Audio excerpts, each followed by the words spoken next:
Well, there's the best band in Britain, in my opinion. Big words. The Darkness, Growing on Me, on XFM 104.9. I'm Ricky Gervais, with me Steve Merchant and Karl Pilkington. Have you got the album? And already, they've had an argument. Yes. Well, I mean, I don't know whether we need to cheapen the show by discussing it, but I asked for a particular track. Karl is the producer, and he failed to get it for me. He's failed to bring it up from the record library. Completely failed in his mission. He needed to get 2 records, and he failed to get one of them. A 50% error rate there. Yeah, but like I said, I looked in the system, it told me what album it's on, I brought that album up. I'm busy. But, okay, so fine, you're absolutely fine then, that's no problem. You know, once again, that's a great excuse, Karl, brilliant. The show has been ruined, it's been partially ruined, but you've got a bit of an excuse. Alright, I didn't make a big deal out of it when you said, oh, and whilst you're down there, get us a new 50 Cent single. I never said, why are you down there, get the new 50 Cent single. I asked you if 50 Cent single was lying around. Yeah. If it hadn't been here, I wouldn't have worried. So I get it, yeah, I did that for you. Right. And when I come up, you say, has it got swearing in it? Well, I don't know, it's 5-1, Steve. You're the I haven't got time, I've been whizzing You're around. the producer, it's the brand new single. I'd have thought it had been lying around in the XFM office anyway. But I don't have time to sit around listening to music. Sure, well, yeah. Right? I know that you have, now you've got an iPod that can hold 7,500 songs. I don't know when you're going to get round to loading all them on, but I haven't got the time. Sure. Busy. Yeah. Fine, okay, no, that's a perfect excuse, Karl. Well done, mate. Right. I just hope that I never have to depend on you in a real emergency.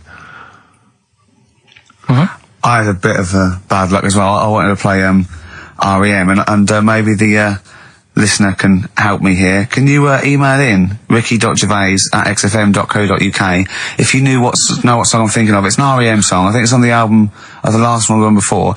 And he says Mulholland Drive and I'm Steve McQueen. That's all I know. I'm sorry, I can't think of the title, so I need the title to look it up, if you know what I mean. I can't put in like that. I can't put in Mulholland Drive. The system goes, what are you talking about? So I need the actual title of the song to look up to find it down in the library. Oh, well, I'd go down yourself if you're going to go down to the library and get that.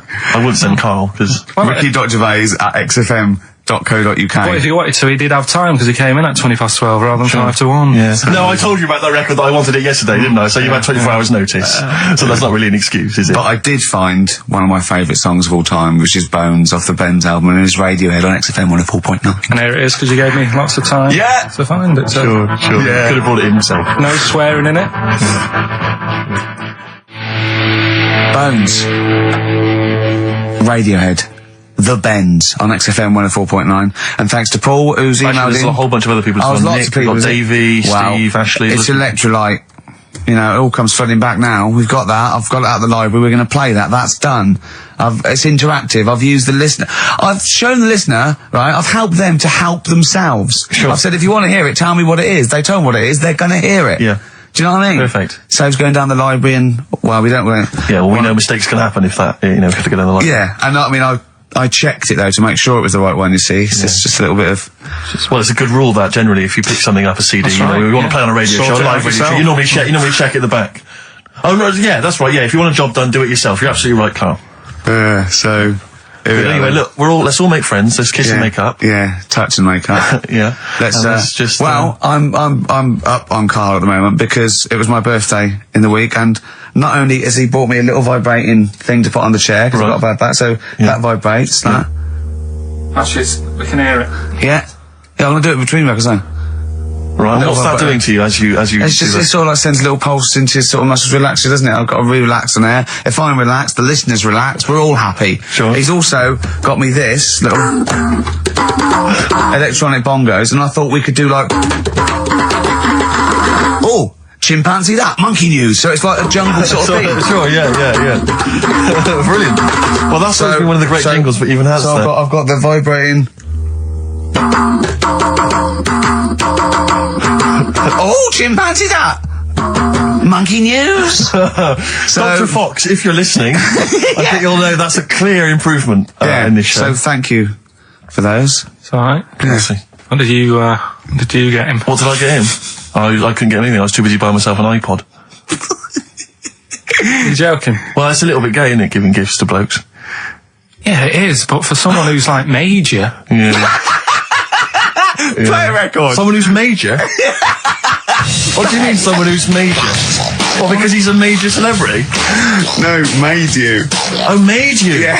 Right. That's Yeah. Crazy Beat. Blur. Alright? On XFM 104.9. Brilliant. Yeah, so I also got, Jane got me a few nice presents, including my favourite of all of them, a real bow and arrow. A real bow and arrow? Yeah. Right.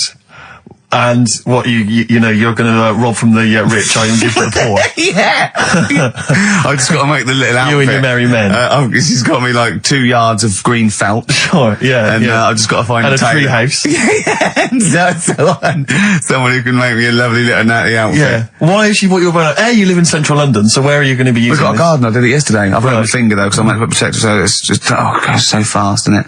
I didn't understand that sentence. I'm here in the studio. I saw you point to your finger, so I'm guessing from that maybe you injured your finger. Yeah. For the listener, again, what exactly were you talking about then? No, because when you put it back, it...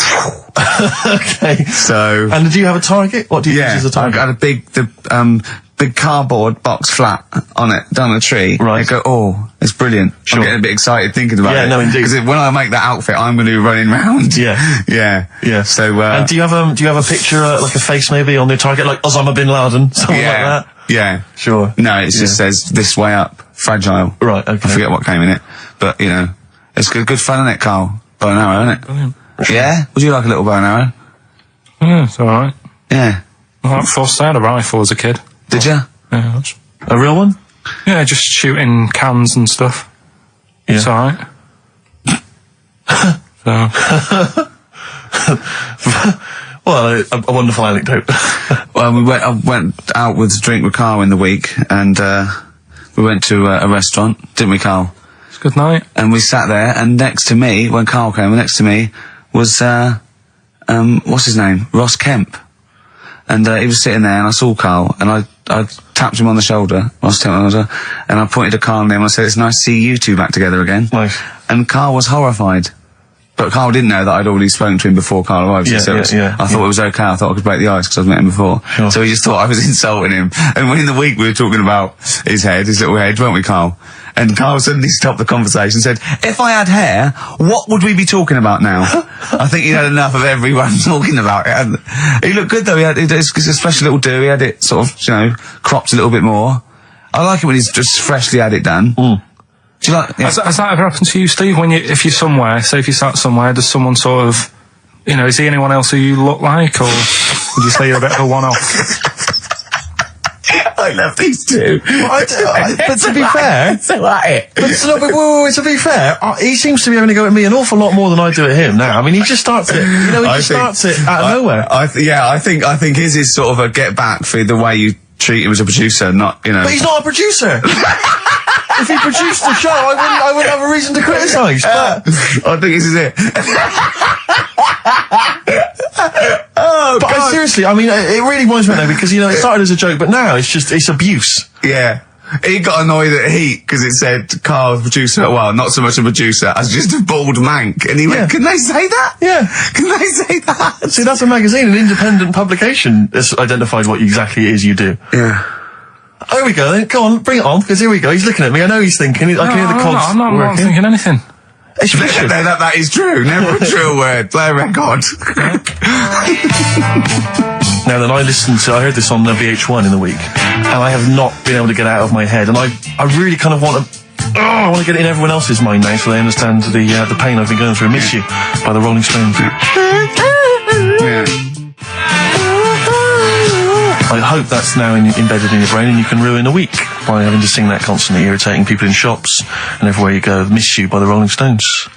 Good track. Good track. Carl, Jonathan Ross came out of this last week, and we were talking about stuff, and Carl was mesmerised when Jonathan told a story that he was bored once in a hotel room and shaved his arse. He shaved his arse? Yeah. Sure. And Carl, you didn't stop questioning him, did you, for about... I just wondered, at what point do you sort of say, oh, this is getting on my nerves? Do you know what I mean? Yeah. It's way too long, tucking it in his socks or whatever. Yeah. But it's not, I mean, it is boring in hotel rooms, because I told you before about when I was in Edinburgh, and I had nothing to do, there was nothing on the telly, and you've eaten the shortbread biscuits, and so that's when I read the phone book to see how many... That's when you read the phone book? Well, to see how many Macs were in Scotland, Macintosh, Yeah. and it was like, 42 pages. Yeah. Yeah. Jonathan, I don't know if he'd already done that. Yeah. And, he said he shaved his arse. Now, when we say shaved his arse, Not his cheeks, Oh, all of it. yeah, all of it. That's Did he say impression. that? Well, I think that's... but other than the cheeks, But then, there's not much left. But then we got to the fact that me and Jonathan, if we pulled our wealth, we could have shaved Carl's arse for £1,000. Right. And he said, yeah, for £1,000 you can shave my arse. Suzanne said, can I say this bit? Your girlfriend said what, Carl? She was annoyed. She says, well, I'm not allowed to go there. Why is anyone else? And of course, the whole table stopped and leant in and said, what? She went, he doesn't like me touching him there. I went, what do you mean? This is too much information. It was too much information. I like the fact that you've had this conversation with her. I like the idea that she touched your arse once and you went, woo, hands off. Yeah. I love you, but keep your hands away from my arse. Do you know why he said he's talking about the most intimate part of the arse, the middle arse he's talking about, and he said, I said, why? He went, it's a bit gay, innit? I said, how can a girl touching it be a bit gay? If you stood behind it could be anyone, doesn't it?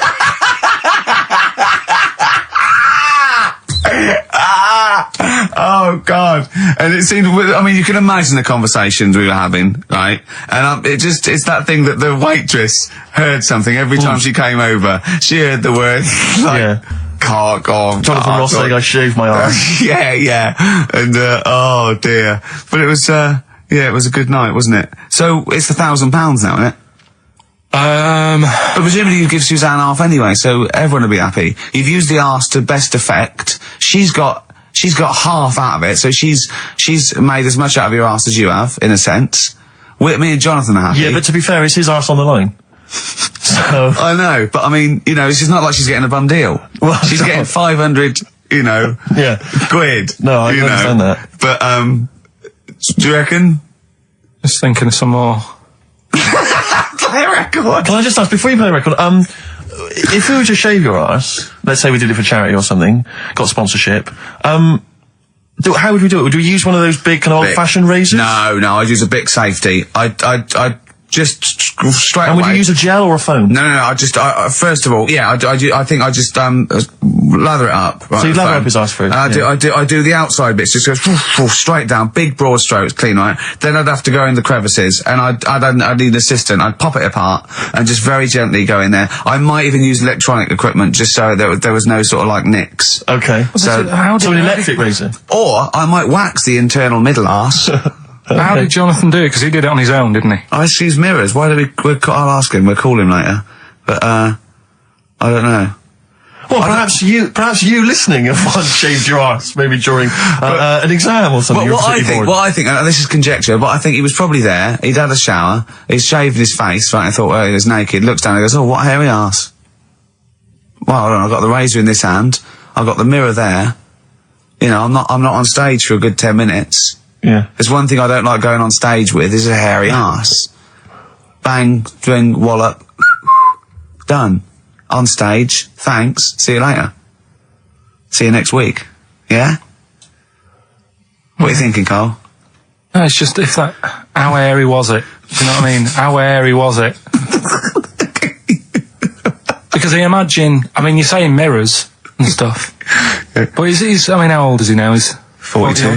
And they say your testicles drop quite a bit once you start getting old, don't they? Yeah. So he's got to make sure they're out of the way. Yeah, but I don't think I can speak for myself, as a similar age to Jonathan, that, there's millimetres in it. It's not like we tuck them in our socks in the morning. They're still in the same place. You really wouldn't know the difference. It wouldn't, if we filmed it in, time-lapse camera, it wouldn't be like a bungee jump. Do you know what I mean? They wouldn't be moving a lot. Yeah. All right. Do you think I told him he's a good-looking fella, Steve. Would you agree with that? I told Jonathan that he said that he just went for it as well. Yeah. So you spent a lot of time picturing Jonathan's naked arse. You'd let him give you money for arse touchery. Yeah. Whereas your girlfriend's got no chance, and you're saying he's a good-looking man. Do you want to play a record and think about what you've done? Interesting. 50 Cent, 21 Questions, new single from him. Well, me and Carl got a joint favourite lyric now. I love you like a fat kid loves cake. Yeah. That's great, isn't it? But, I mean, I like it because it's funny and humorous and cheeky. You like it because it means something, don't you? You think that that's the absolute truth. If someone was to say that to you, that would be the most romantic thing they could say, innit? Because it's... I don't know, I'm just thinking that's, you know what it means. It's like the Elephant Man, right? The Elephant Man, that's what he's called. Again, you know what you're going to get. The fat kid loves cake. You've said it all, you don't have to say any more. I can't believe it. I'll tell you what made his day the other day. I love it. Jonathan Ross said The Elephant Man is one of the best films ever made. Yeah. Endorsed by a celebrity. I know. Well, by a film buff, really. It is good though, isn't it? It is a very good film, yeah. We have got Cheeky Freak of the Week coming up. Right. There's been a lot of stuff going on this week. In the freak world? Yeah. Is it really? Yeah, there's loads. I mean, stuff that we can... The one that hasn't made it.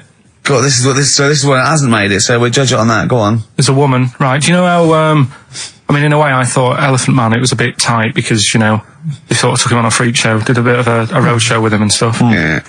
There's some woman, I think she's in India, like now, who, makes a lot of money because she's got 3 legs and like 7 toes, stuff. And she was saying, people pay quite a lot of money. Not Squiddy Patel. It's not that much money, like, compared to here, but over there, it's like loads of money. Sure. And all you do is, you go around to her house and you pay this lot of money, and people just go, oh, look at that. Extra leg. Extra leg. Right. It's quite a lot of money in that. So she hasn't even got to go out on the road anymore, like in the old days. No, that's what annoyed me. It's like, well, you could get to them faster. You go and see them if they're paying the money. Sure. But yeah, what she could do is go in and buy a pair of shoes, right, and then nick one on the way out, because they only put one out, don't they? Good idea. So she could get, you know, 3 for the price of 2. Just one of the many perks of having 3 legs. One of having 3 legs. The other one is, I mean, keepy uppy. But she'd be good at that. Shouldn't do that. She just stays at home and puts the feet up. But anyway, that's not even Cheeky Freak of the Week. That's coming up later. Oh, brilliant. Now, Rockbusters, Dead in the Water, isn't it? We've killed that off, have we officially? We killed off Monkey News and Rockbusters. Didn't I tell you that there was some sort of petition for Monkey News? Was there? What was the story? A lot of, it's loads of emails and that. You mean you've done Monkey News? You mean you want to do Monkey News? No, but seriously, there's uproar. And people were like, you can't get rid of Monkey News. Yeah. Don't be doing that. Loads of people. Was it monkeys? Trying to write the complete works of Shakespeare? Did Tony Blair get a whiff of it, and he's coming down like a ton of bricks? And Rockbusters, Steve, if you've got a better competition, then we'll do yours. That's fine. Do you know what I mean? If that's what you want to do, we'll do. What did you want to do? No, I was just wondering whether we should perhaps not do a quiz at all, rather than do that piece of rubbish. Might be better to have nothing. Might be better just to have silence during that part of the show than have Rockbusters. I don't know. If I give you the clues and that, and if you think they sound rubbish, we're not doing it. Well, I know that. I guarantee they're going to sound rubbish. All right, let's make it the last Rockbusters then. This is the last Rockbusters. Well, it depends. This is okay. This is if it's good, you get a reprieve. It's all about this. Okay. Okay. Go on then. Let's do Rockbusters then. Oh, we're doing it now. Should we play around and do it after that? Do it after. Well, I'll tell you what. I'll tell you the prizes and then we'll come back with the clues. Because I've dug up that REM track. Excellent. So it's an interactive show. Okay, we've got the best summer holiday album ever. What we got on there is Elvis versus Junkie XL. That's brilliant. Holly Valance is on there. Yeah. Laz Ketchup. It's all the stuff that the XFM listener is craving. Tribute to the Ramones album. We got Red Hot Chili Peppers are on there. Metallica. Street Legal from Bob Dylan. That's nice. Brilliant. Did you just buy that in the 4 for £20 from HMV deal? Fair enough. Once again, a good album. The Talons of Weng Chiang, a Doctor Who classic. Yeah. And there's something for the XFM listener, 8 Mile on DVD. I thought that was nice, that film. That was the last bit was funny. It's a good film. Some good rap-offs in that as well. Yeah. So let's play a tune and then we'll come back with the Rockbusters clues. REM, go on. Give it to him. REM, Electrolyte on XFM 104.9. Ricky Gervais, Steve Merchant, Karl Pilkington. I walk down Oxford Street every day to go to the office, and it is like running the gauntlet in Gladiator. It's not only is it just like, you know, you have to dodge people and they're dawdling or rushing or, you know, keeping into the road to get past some people, but avoiding taxis. But it's like hands everywhere, like leaflets. I don't know. There must be 1 million leaflets given out. It's all mobile phones, sandwich shops. Teach yourself English. Yeah. Teach other people English. I know. And those charity people, something for Alzheimer's. And I've been caught about 6 times where I couldn't say no. I've got about 8 standing orders now because I just couldn't say no when they confront you. Yeah. Which is, you know. It's amazing how often I'm on the way to a meeting.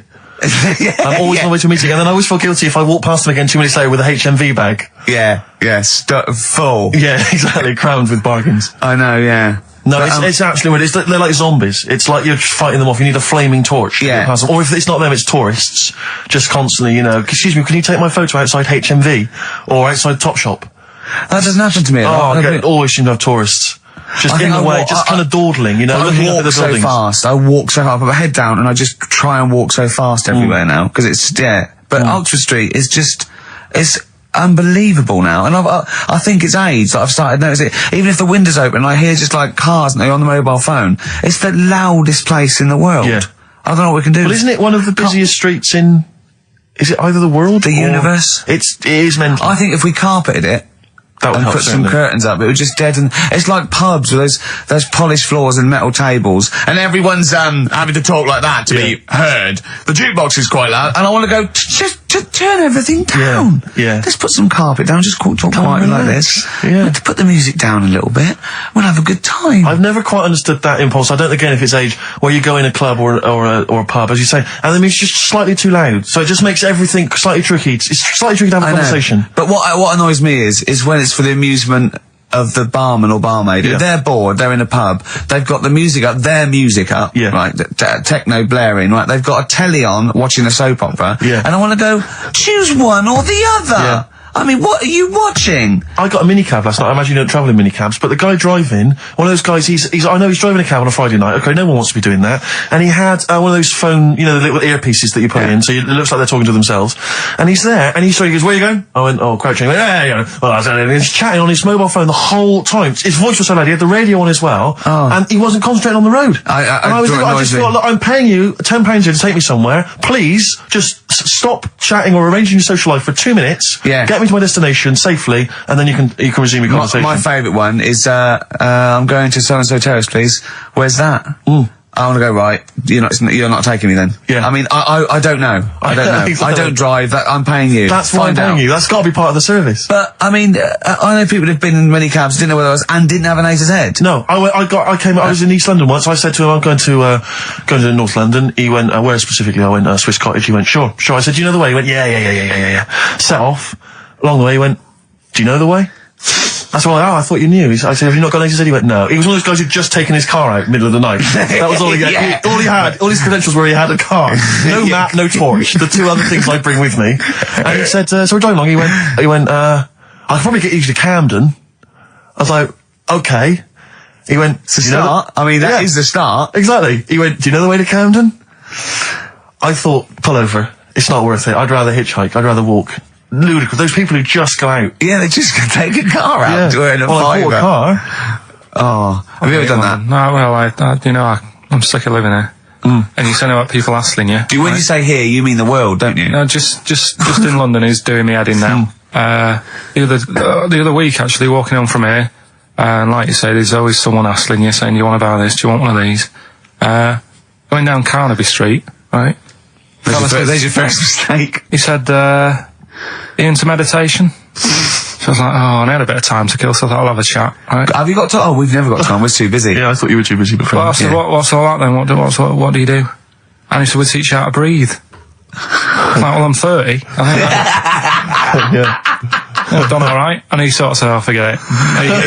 Forget it. I'm 30. And in Selfridges, they do, like Evian or whatever, that water company there. And they've got like little glasses of water, and you walk past and go, have you ever tried this? It's water. Yeah. Oh, here you go, we'll try it. You go, Jesus Christ, is that what water is? What have I been drinking then? You've been drinking piss and mud. Have I? I'll have a bottle. Anyway, listen, Rockbusters. Oh, come on then. Let's get it done. Really?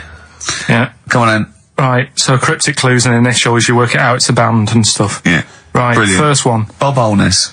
The first clue, the doctor said part of the foot and the leg was no good, so he took him off and he threw him away. That's the clue, the initials TB. TB, right? The doctor said part of the foot and the leg was no good, so he took them off and threw them away. Second one, the Scottish monster has got a bit of a tan. Right? The Scottish monster has got a bit of a tan. Okay. That's TD, right? And the last one, well, the 60s singer had a heart attack whilst he was having it away. We won't be seeing him again. Right? And that's FNM. FNM. Well, the 60s singer's had a heart attack. He was having it away. We won't be seeing him again. Email in Ricky.Gervais. Remember, this is to save Rockbusters. If people don't get this, right, it's no more. So you better, if you want this feature to stay, you better get the clues. Right? Good work, Carl. We'll give those clues again after the next tune. What are we playing? And listen to, Oh, you love it, don't you? You love it. Good, it's a good stomping pop #1 rock. XFM. Jane's Addiction, Just Because. I think things are rocking up. They are indeed. Rocking up in the land this year, Steve. Yes, that's good news, I think. Evanescence, them, The Darkness, rock-tastic. XFM 104.9, Ricky Gervais, Steve Merchant, and Karl Pilkington of a Saturday. Can I just say that the shaving your arse feature from earlier, if you missed that, that was 1:30. That was a discussion on shaving your arse. Yeah. It was great stuff. That seems to have caught the public imagination. Yeah. We've had so many emails. We've had someone telling us exactly how to shave your arse. Yeah. So if you need that information, I can probably forward it to you. Well, I think this will be the year of rock and arse. Exactly. But it's extraordinary how, just a simple discussion like that you would think perhaps was crass, crude. Mind you, our listeners do like Karl talking about monkeys. Sure. Do you know what I mean? Yeah. It's not like it's something to be proud of. It's not like we changed a nation or freed a people or found a cure for something. We hit them in their, at their level with monkeys and arses. Yeah, exactly. It's what our listeners love. Yeah. Monkeys and arses. Yeah. We should put that on the poster. And they go together, because I joined the zoo last time. We went down and became friends of the zoo, right? Oh, well, I thought maybe you had to sit in a cage for that thing happened. I went straight for the chimps, of course, right? And there's sort of like 3 sort of big sort of adult ones there, and there's people with their kids, and I could see the people just putting their kids away as one of them went up and started putting his face up the other one's arse. Sure. And it was sort of like, I just can't be bothered to explain this to my children. Exactly. So I wanted people just moving away. Oh, come on then. There's the lions. You're going to have a look at the lions. Yeah. What are they doing? They're just sniffing each other's asses. Yeah. Yes. I remember when I used to go to the zoo, I always felt there were certain animals that weren't getting a look in, really, that no one was particularly interested in. The tapir. Exactly. We were going straight to the snakes we were interested in. Yeah. Birds. I don't remember being particularly interested in birds. Big cats, although it's a bit depressing. Great apes. Reptile, you're right. Reptiles, yeah. Birds, unless it's a big one that you think can rip a dog apart. Yeah, a vulture you go, or an eagle, brilliant. Yeah, exactly, yeah. Owls are brilliant. Yeah, owls great, but I've always wanted a little owl on my desk. I'd like to be doing work and there'd be a little owl there, and I go, can you give me that pencil? And it just sort of goes over and gets me a pencil, goes, cheers, and it just watches me and it thinks I'm brilliant. Do you know what I mean? Not really, no. No? No, I've never had an urge to have any kind of animal sat on my desk. No, Karl? You'd like a little owl, wouldn't you, that helped you? No, I had a little magpie, didn't I? We've talked about that. Oh, he came down and started pecking your grifter, didn't he? Yeah. What was his name? Maggie. Sure. Brilliant. And you took it to school and it didn't come back once. Didn't come back. Didn't see it again. Oh dear. Did it ever peck your head? Because you used to have hair, didn't you? Yeah. No, it did. It started getting a bit violent. Really? Yeah. Was it becoming sort of age when it's probably sexual frustration sort, because I think magpies go for shiny objects, don't they? And you were probably sort of probably losing it a little bit then in the front, and so when the sun was out, there's a bit of a sheen on the front. They saw glare and thought, I'll have that. Yeah. What is that? That's brilliant. Yeah. Or as it was sort of pecking away, it mistook it for a tree. Yeah, because of the noise. Because of the noise. Yeah, the hollow sound. I squeezed his head yesterday. We should just point out, if you're a new listener to XFM, you might not realise that one of Ricky's many sexual peccadillos, I'm assuming it's a sexual thing, I can't justify it any other way, is to just squeeze Karl's head. Yeah. Front-wise, sidewise. I don't know what it is. I don't know if it's sexual or, like when you've got a little kitten, you want to squeeze his little face. Do you know what I mean? Do you know what I mean by that, Carl? Yeah, A little I said puppy that. So orchid. before squeeze a little head. Yeah, exactly, and I feel that with you, because it's sort of like, he gives so much. Look at Carl's face, he gives so much. It is like he can understand what we're saying. Yeah. And that's what the connection is, I think, between me and Carl and other animals. It's like he can understand what we're saying. But I squeezed it yesterday, and Carl went, I definitely had something crack. Yeah. Because I'm trying to see how hard I can squeeze it. Yeah, I think that was you just thinking, Carl. To be fair. I think the cogs just started to... No, I mean, I think there is a danger, because I think there is a danger that you could squeeze it too much. Yeah, I know. He did a good deed today, the other day, didn't you? What was it? Yeah. What were you up to? You were just, you were talking about, like, you know, being hassled in the street and stuff. And, I get hassled a lot by the homeless. Don't we all? Don't we all? You should go home to sleep. Yeah. So, I'm here, mate. But no, I do treat them a lot.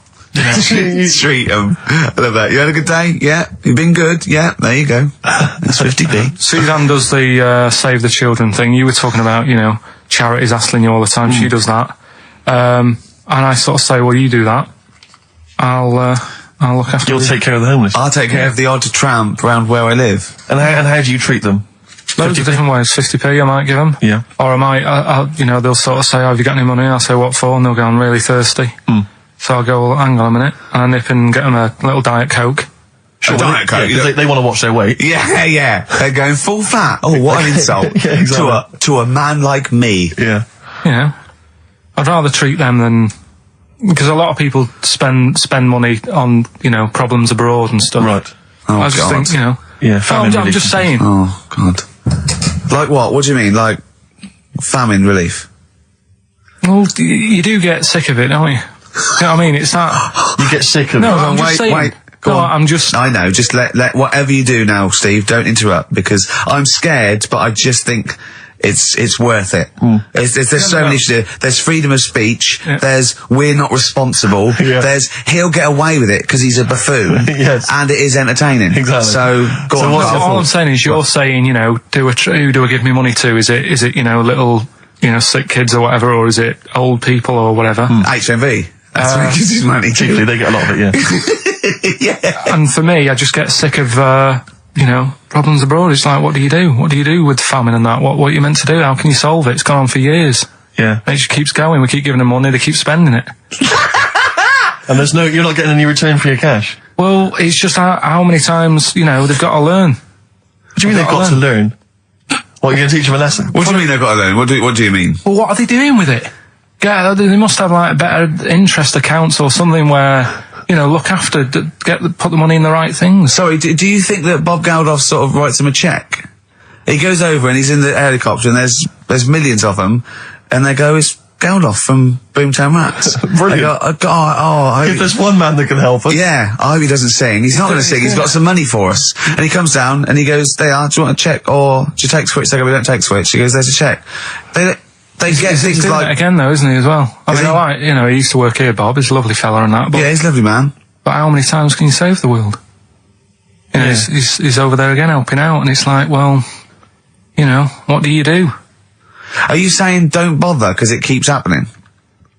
Not for well, I'm not saying that. You know what I mean? I'm not daft. But that's what you're thinking. And Carl, you are daft. Yeah, exactly. I don't know what the answer is. Do you know what I mean? So you're just saying wash your hands of the whole affair, leave them to it. Yeah. Sure. Are you really just saying it's sort of, it's nature, it's tough luck, just don't interfere? Like a wildlife programme. Is that what you're saying? Don't interfere. Are you basically just saying it's not my concern?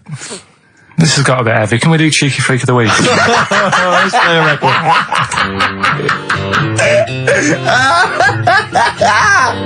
Oh, God! Oh. My Hey Hey out of the blue from the album Rust Never Sleeps by Neil Young. Such a brilliant song. Oh, he's a great musician. He's amazing. Yeah. He's incredible. I think we're playing Neil Young track a week Okay. from now until Christmas. Brilliant. Okay. Alright? Excellent. On XFM 104.9, I'm Ricky Gervais with Steve Merchant and Karl Pilkington. We were talking about the homeless. I saw a homeless guy in the week as I was walking down Finchley Road, and he was peering in the window of one of the Dixons or something like that, just checking out the details on one of those cable TV packages. And I thought, one step at a time. I mean, firstly, I don't know, start eating your dinner off a plate. Yeah. and then work your way up to, a house, a home, a widescreen TV, A roof. digital television. But it's odd. Well, that might answer one of the questions, because I keep getting recognised by homeless people, and I never know what to say. I go, oh, is your... I think, well, either they're not really homeless, and they've got sort of digs or something, and they watch television, or the scariest one is that they've become homeless in the last few months since the office. And I think, oh God, that's really scary. Or they are watching it in Dixon's. They're going, the office is on tonight. yeah. What are you doing? Yeah. Going down to Dixon's. Or they think you're one of them. Or that, well, I am. Because I mean, the way you dress. Well, no, some that are probably not quite, got their faculties, so maybe a little bit worse for wear, think they recognise me. And they whole scenarios where they're going, remember we were chatting, I was going, yeah, how are you? And it's just they recognise someone. Right, yeah. But that's a bit weird. But I mean, I think that's the worst thing. On a serious note, it is outside health. We're talking about charity, and I don't know, I sort of, got these stand orders where I've been sort of caught in the street. But the ones that I'd choose, I'd always think, charity is what touches you. You can't change the world, but you can change your bit. So cancer, obviously, because I'm so I give to cancer. And I think outside health, the next one must be being homeless, because there's nothing you can do. It's got everything. You're scared, bewildered, you're cold, hungry. It's just everything. Even if you're healthy and homeless, eventually you're not going to be. But I do feel bad because, I always feel that I want to give to the health charities, like cancer, for instance, because there's that fear that I might get it. Well, yeah, it's not just that. It's just like, if you're not healthy, that's the first thing, isn't it? If your life's being threatened, there's nothing else you can really worry about. Yeah. But, I don't know if that makes it wrong, though, that it's like I'm investing in a possible future. Yeah. Well, not really, because it's the same for everyone, isn't it? But, Yeah. Oh. I saw a homeless guy as well, looking through the bins, but he wasn't pulling out food and scraps, he was pulling out newspapers. Just having a read. Yeah. I always found that odd. I see that a lot, homeless guys. I don't know if they're just checking out the TV listings. Or when he finally gets his... When's the office cable. on? Yeah, the office, they've moved it. They've moved it to Choice and UK Gold. I don't blame him, because, there is some cracking stuff on cable TV. There's great stuff. But I was flipping through the other day, and on digital TV, you can see what other shows are on while you're watching something. I was flipping through, and there was one, and it was called... Now, when are you ever in the mood to watch a TV show called I Survived a 200-pound tumour? When was that on? Because it seems to me that if you've got a 200-pound tumour, you probably want to watch something else that'll take your mind off it, Big Brother or whatever. I'm not £200. Well, I can't imagine what this is. A £200 tumour? It must have been an error. £200 tumour? It must have been a £200 tuna. It was probably someone fell in the water, and it came I at him. survived a £200 tuna. Yeah, and it was just a spelling mistake. Sure. A £200 tumour? Isn't that like kind of having That's Mr. another T person. That is another person. person. Maybe, oh my God, maybe it was all his life they told him it was a Siamese twin. But someone had just painted a little face on it when he was at school. Just drawn a little face exactly, on it. Yeah, and they go, it's not your twin brother. He goes, isn't it? He goes, no, it's a tumour. We better take it off. It's £200. £200. That can't be right. You sure it wasn't £20? I'm assuming that's what it probably would have been. But it was certainly £200 on the digital thing. Maybe that's a mistake. That's great, isn't it? They're trying to make it more interesting. Yeah. It's someone at Carl got there. £20 tumour. Let's make it 200. At least they're watch. Exactly. That's what I'd be like, though. I wouldn't want to go to the doctors. You know what I'm like? A £200 tumour. I know. It's just that thing. I mean, you know what I'm like. I don't like... it depends where it is as well. Taking your clothes off and all that. There's the pressure in it. You don't like anything being touched, do you? I remember when he said he doesn't check his balls, he doesn't like the feel. That's live with me. He doesn't like the feel. I think, do you mean that you don't like what it feels like in your balls when you're fiddling with them? Because I imagined it that you meant you don't like the feel, in your fingertips. You don't like the feel of your balls. It's the thing of, you start thinking about what you're actually touching, and there's something in there, and you might break them and all that. I don't like break them? They are delicate. I am scared with the little knobbly bits, yeah. What knobbly bits?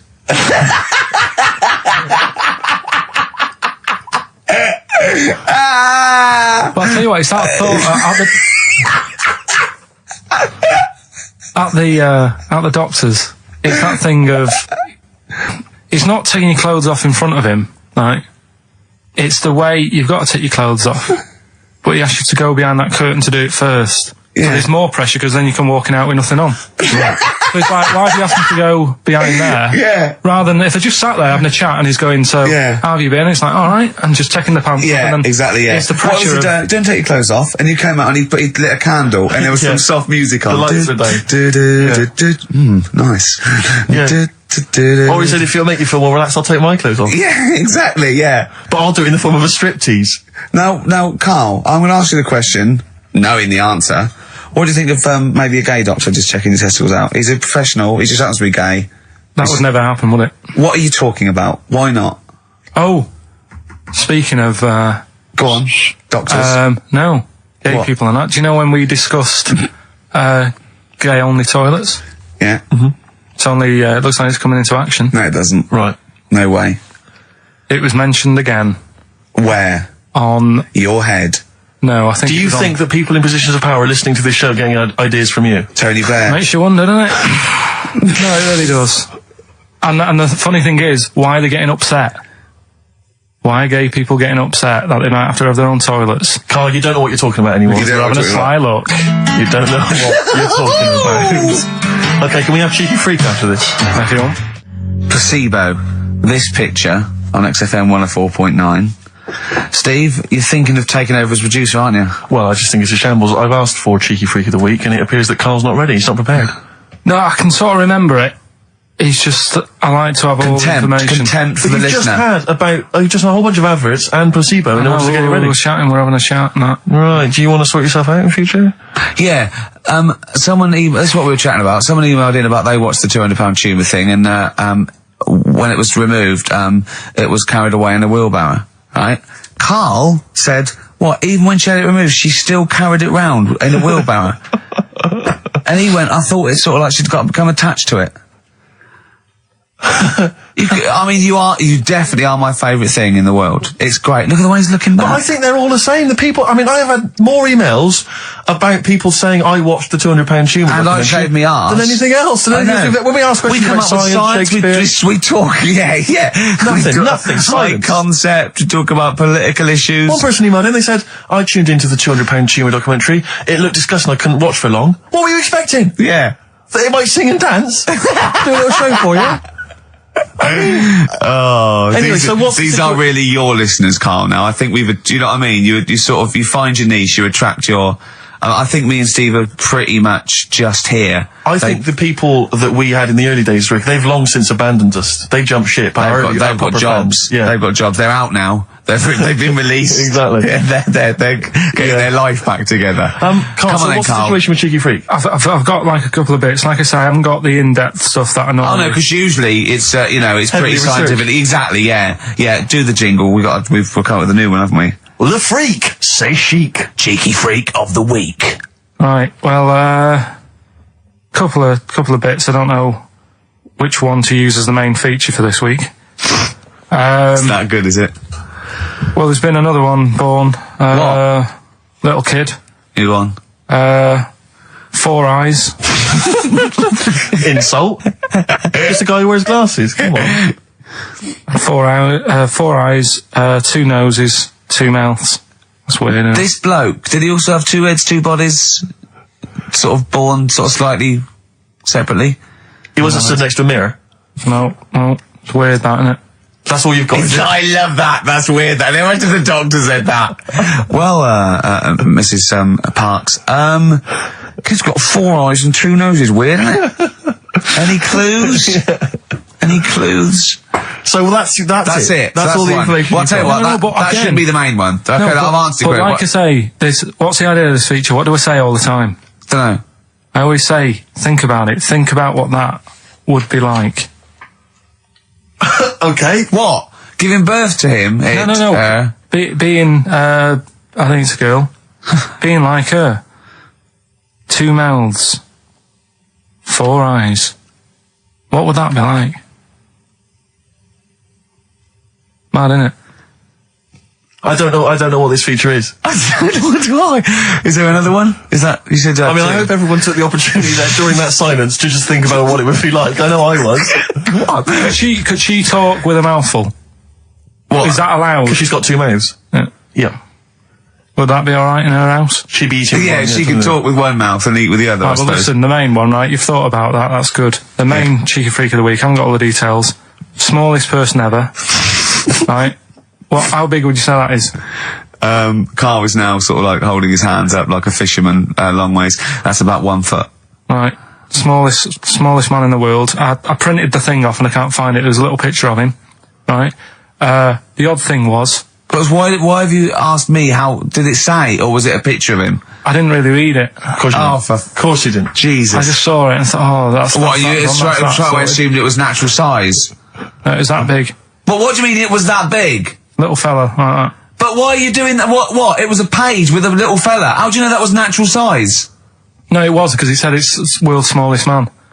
And the funny thing is, I've read the first line. I always read the first line. It said world's Well smallest done. man. Well done. The weird thing is, it got an head like a light bulb. The shape of it, apparently. I don't know if that's got anything to do with his shape and size. Oh, God. That big. His name's Mr. Watts. And the annoying thing is, what got me is, if you're that big, Yeah. right, don't have your picture taken next to a fruit bowl. Why was he having his photo taken next to a fruit bowl? Don't know. Whoever the photographer was, obviously having a bit of a laugh. Yeah. At his expense. Because you would just stand in the middle of nowhere, you'd look normal and that, but he was stood there, just leaning on an apple. Leaning on an apple? What is this? In what world do you inhabit? This was on the internet. And I printed it off. Leaning on an apple? Was it Tom Thumb? What is this? Are you sure it wasn't some sort of sci-fi show they're advertising? No, it was Leaning on it. Can you just lean on the apple? Just lean on the apple there. Do me a favour, you stand next to my chihuahua. You're not taking the piss, are you? No, not at all, no. Would you mind leaning on this matchbox? Yeah. Leaning on an apple. And that's what, so he just said, there's the world's smallest man leaning on an apple. smallest man, said about his head being like a light bulb. I don't know what that meant. And I just thought, right, that'll do. That's that sort of cheeky rig of the week done. I think that was on like Monday. Right? I found that. I thought that's done. Printed it off. Forgot to get it off the photocopier. Someone's nicked it. Play a record. You got to... You know, it's just, Steve. No, can I just say, there's no Carl, point. please, There's no if point. I say, let's have Cheeky Freak of the Week, and you haven't done your research, you haven't got the information, just tell us you can't do it. But don't lead us on. Don't say this in on this radio. charade. Hold your hand up to me and go, how tall is that? It's nothing. That's This is radio. nothing. It's nothing. I think it was that big because he was leaning on an apple. It's not enough information. But, imagine Trevor McDonald coming on, going some news, some stuff. How big's that? How big do you think that is? Yeah. Because there was a fella, coming up after Chris Tarrant. Play a record. I'm angry. I'm actually angry. And if Monkey News is in any way similar, you've really pulled your finger out with that, have you? Mm-hmm. Good. Let's have Rockbusters answers next. Supersonic. Oasis on XFM 104.9. Right. Getting through it. It's the Rockbusters. It's the Rockbusters results, really, because this is a very important result. It's whether they stay in the Premiership or are relegated. This is the playoffs for Karl. Okay? You need 3 points. You need 3 points to stay up, Karl. Go on. Right, had a lot of right answers in that. Right, okay. That's in your favour. You know. Okay. The first clue was the doctor said part of the foot and the leg was no good, so he took them off. He threw them away. Yeah. The initials TB. Yeah. Right. Go on. Tony Bennett. Alright, that's Tony Bennett. Tony Bennett. Tony Bennett. Yeah. Okay, that's a warning. That's a yellow card.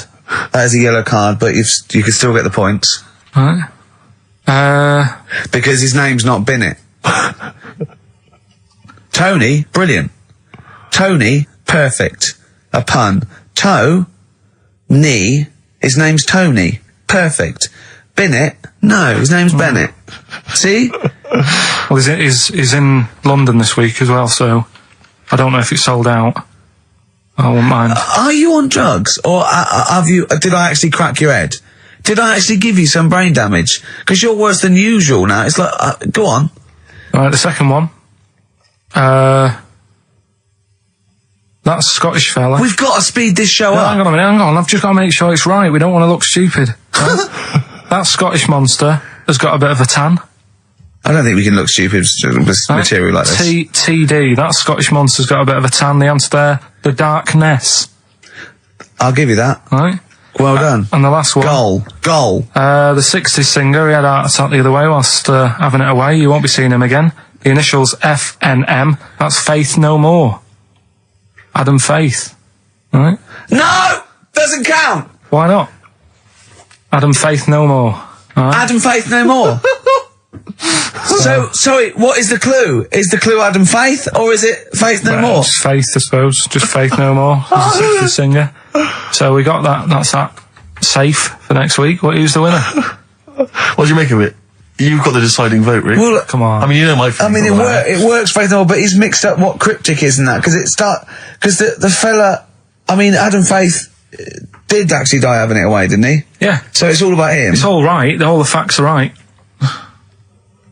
Anyway. Okay, I think he's got a reprieve. I think I'll give it to him. I think I've got to give it to him, Steve. I think I have.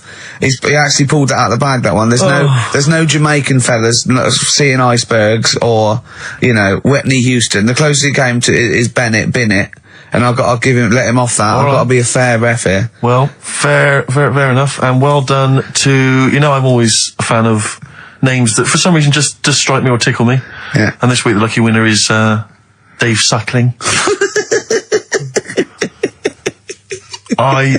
There's nothing amusing about that. Oh dear. So well done to Dave Suckling. Okay. Suckling wins it. Suckling takes the prize. He takes the prizes, and well done to him. I guess there's more of that next week, and we're fast approaching the end of the show, Rick. I know you are excited about that, as am I. Well, I know, but the best to come, because we've still got Bruce Springsteen coming up now, followed by Monkey News. Monkey News It's after amazing. What an amazing show this is. Shake.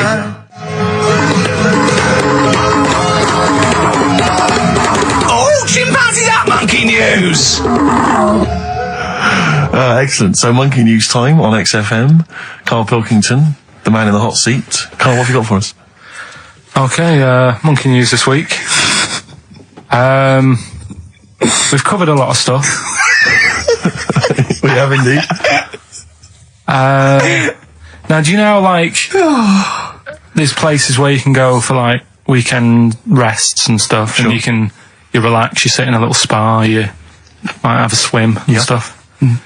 Well, they've got a place done for monkeys. Of course they have. Right? They can go there, they relax, forget about all the stuff they've got going on in their head. They can have a manicure. Right. Got nice meals. It's not called a manicure, though. It's called a chimpacure.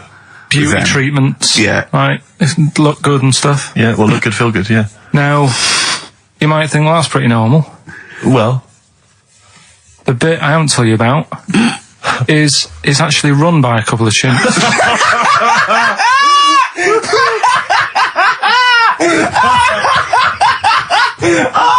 Oh God! Oh God! Oh God! You're a maniac! Right. Oh, for Christ! Oh. Let's just... It's like coming a chip. Of course it's not. No, it is, because think about it, right? No, not think about it. What do you mean? Yes, it is. Of course it's not run by a couple of chimps. What do they do? Get a loan? Right. If a chimp wants to have a rest, Yeah. where would you go to? A place that's run by humans that don't know what chimps' needs are? No! My point is this, how did they get it together? How did the two chimps, Mr. and Mrs. Chimp, went for a loan and said, I'll tell you what we need, a spa. I think it started off quite simple, right? Just you know, basic stuff. But they've expanded over time because it's become so popular. It's gone mental down there. Sure. Go! They've all heard about it. Now, the thing is, the problem is this, right? That isn't even the top and bottom of it, right? Oh, Christ. The problem is, it's been going on and on and on, right? It's been earning a lot of money and stuff. The monkeys are happy. The monkeys that go there are loving it. They're telling friends and stuff. They're all coming to it. Now, the problem is, it's this little monkey, little man monkey and a little woman monkey, right? Yeah. Who were sort of girlfriend and boyfriend. Sort of. It's an open relationship. They can play around if they want. Well, the problem is they're not married, right? Now, trouble brewing. the lad monkey, fella monkey, he's getting quite old. Mm. And the problem is, because it's his name that's down on all the stuff. All the forms. Let him finish. I'm getting scared now. Let him finish. It's his name on the business, and the problem is, his missus is kind of like, what's going to happen? Sure. What are you passes getting away. this from? Internet. Carl, I don't know where to start. No. This is the... Can we just hear the end? This is ridiculous. So the problem is, the female monkey is worried that the male monkey she's worried. is What's going to die. what's going to happen with the business? What's going to happen? Of course. Right now, What do you mean, the business? the health That isn't spa, a business. It's a joke. the health Rick, spa. were you not listening? His name's on the form. The male monkey's name, it's in his name. Now the problem is, Oh. the woman monkey has got some kids, but because they're not blood relatives, it's not going to be handed down to them. And the court, They're kids from a previous monkey marriage. yeah. Right. So that they're not going to get it. Let me just check this out. Yeah, otherwise you don't want to check the facts, otherwise Yeah. you could look like a twat spouting shit on the radio. Please check the facts for scientific And security. they're just a bit worried because they're saying that the people in Ohio, which is where they've got the little health thing going on. So that makes it more believable that it's Ohio. Mm-hmm. I thought you meant it was Berkshire, in which case it would be rubbish. It looks like the local people are trying to get in there. They've seen the success of it. Sure. And they're They want a trying piece to of go in the and action. take it over and stuff. Yeah. So, Give me the piece of paper. Throw it away. Play a record. That's the worst one I've ever heard. And there's something wrong with you. You're educationally subnormal. Final tune from us, Tim Buckley. Lovely song called Wings. Back next week? Yeah. Yeah. See you, Carl. Well, here we are again, XFM on a Saturday. Just gone 1 o'clock, Steve, if I'm very much mistaken. But we're not here as such. We're away again, gallivanting around. We've got to do the special sort of best of again. Okay. Which we did a few weeks ago. So this is the best of the last 3 weeks. Which I think it's the best 3 weeks we've ever had. But I'd like it condensed into 2 hours. Yeah. Yeah. Some great music as well in there. Yeah, there'll be some great music interspersed with fine chat that you've already heard. Yeah. Except this bit. This bit's new. We've actually, out of the kindness of our heart, we've come in last week. Yeah. Yeah. And we've done a few clips just because we felt a bit guilty about shooting off. Yeah. And leaving. Even now, having heard this link, I'm beginning to wonder if it was worth our time. Yeah. Well, should we play a classic link? Let's play, what, from the last 3 weeks? After this is Feeder. alright, so, here's the first bit. Ash, and Sometimes, lovely song. Got to apologise to our producer there, because he was worried about it. There was nothing wrong with it. It's just like saying, you like watching birds in the garden. It's just that I think you're better than that. I know, it's cheap, isn't it, to say, like, we like I like tits. tits. Yeah, I like cocks. So, we're a bit more literary now. One of my favourite things is Fanny by Gaslight. Really? That's interesting. That's interesting. I'm a big fan of Moby Dick. Oh, the book, Moby Dick. Yeah, not the medical condition. There's nothing in your... No, it's the big, horrible thing that used to swallow semen. Yeah. Now, in the winter... Yeah. Steve... Go on. There's nothing I like more than to keep my hands warm in a muff. No, sure. You mean those kind of furry things that sort of classy-looking ladies... Yeah, posh ladies often put their hands... You know when you have a nice, like, a party and they're all nice leaving... party, winter party. And you might take the wrong hat or something. There's nothing I like more than to see two posh women with their hands in each other's muffs. Oh, that's always a And fun they're going, bit. oh, this must be yours. Yeah, that is always funny. Yeah. That's always funny. Yeah. But seriously, no, I'll stop this. You're right. I've got a degree. I just remembered that my favourite Beatles song is "Come Together." Yeah. Now we're going to stop this now, Carl, because it's childish. You're right. I've got a philosophy degree, for Christ's sake, and it's about time. Who's your favourite philosopher? Do you mind me asking? Well, I would tell you, except when I have a talk about it, I go into a Cockney accent. Really? So it can be like my favourite philosopher. I like a bit of Kant. Right. Is that Immanuel Kant, Yeah. the philosopher? Yeah. That's strange. Yeah. That's strange. What's his name again? Kant. Oh, yeah. Yeah. That can be weird. Can be strange. Look at Carl's Look at face. his face. Look at his face. Join in, Carl. Undo your trousers. Just We'll let be it like hang Stan out. Let your Boardman cock hang when he out. told the Fokker joke.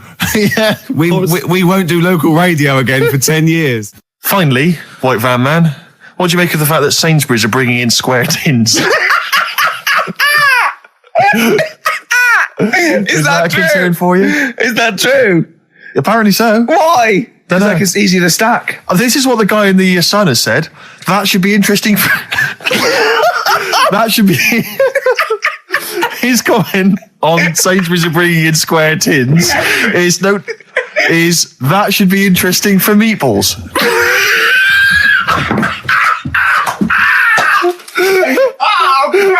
Ricky's just collapsed on the floor. Let's just play a song, Carl. I don't think even you can top that.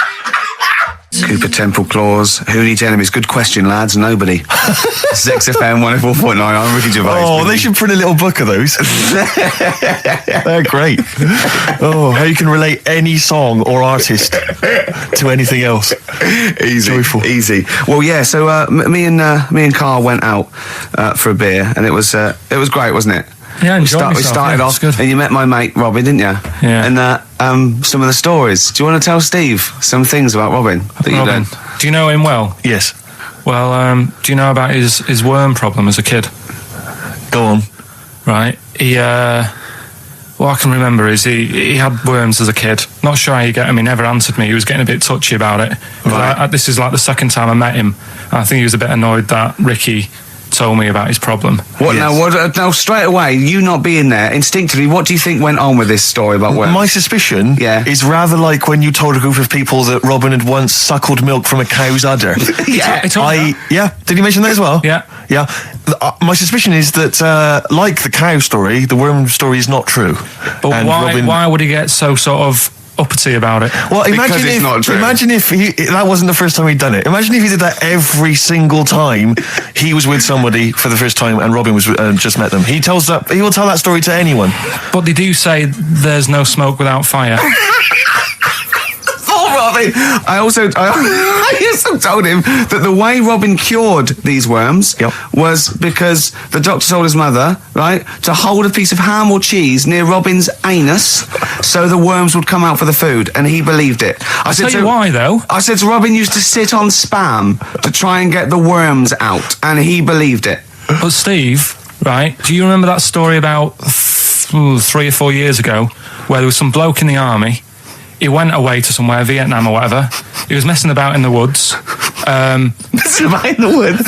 Shouldn't he have been fighting? Whatever. Yeah. Right, and he walked through some lake, and I think he cut his toe or something on something, and some worm of some sort crawled in the gash. Yeah. And it was in his body, and the doctor said, we've got to get this out of your body.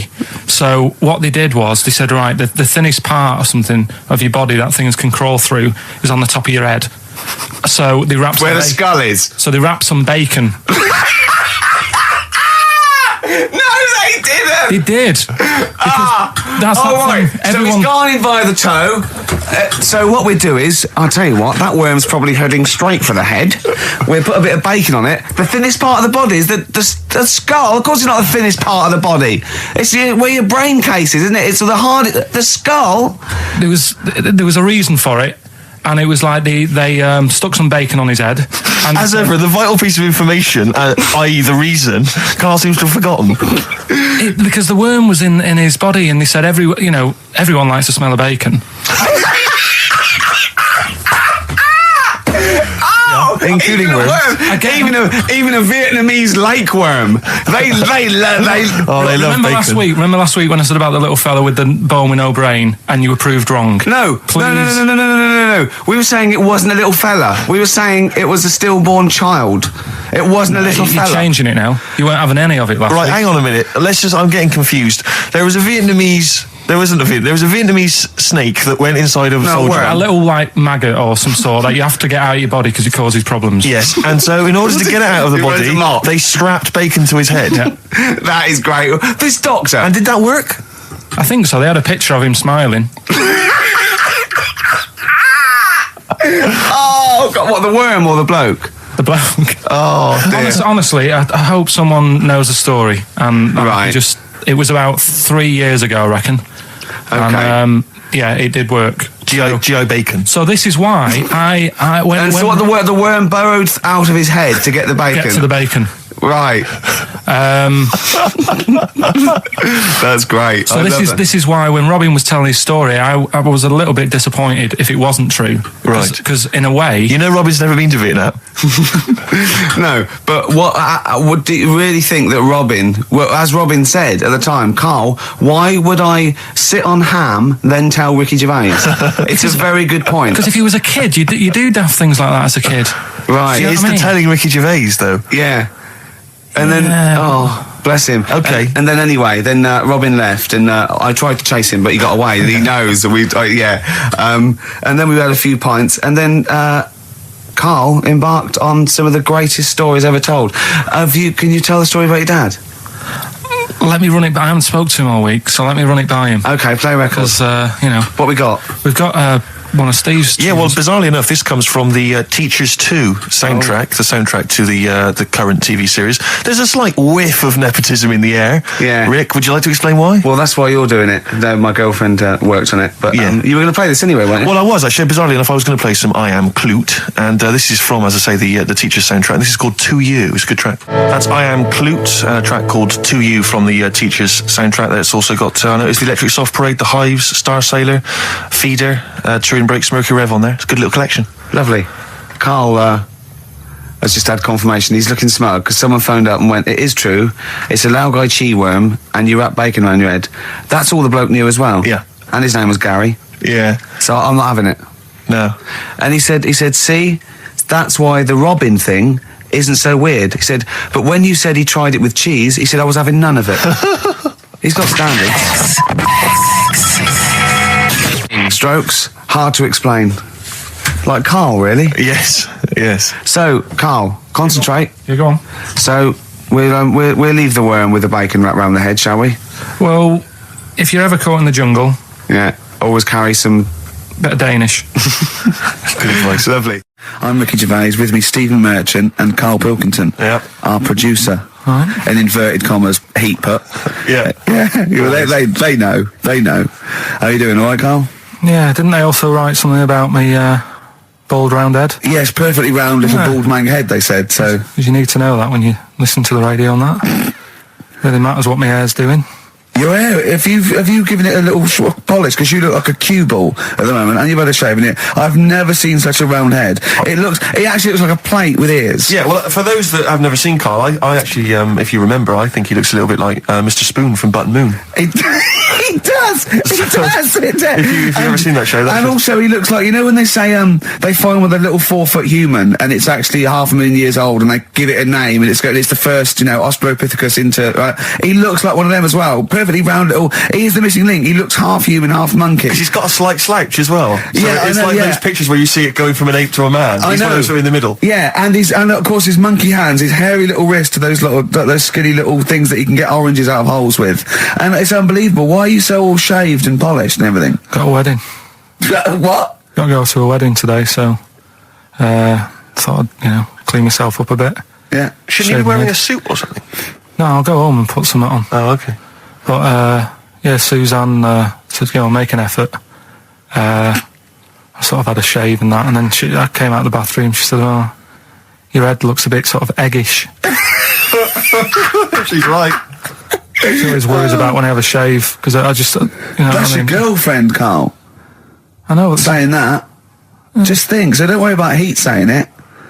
And funny thing is, it's Boyd Hilton, I think, of Heat that wrote it. And he's got a little bald head. Yeah, no, don't slag him off. Yeah, but on the end of his review, does it say, written by Baldy Boyd? No, because it doesn't matter. It's a magazine. Don't worry about it.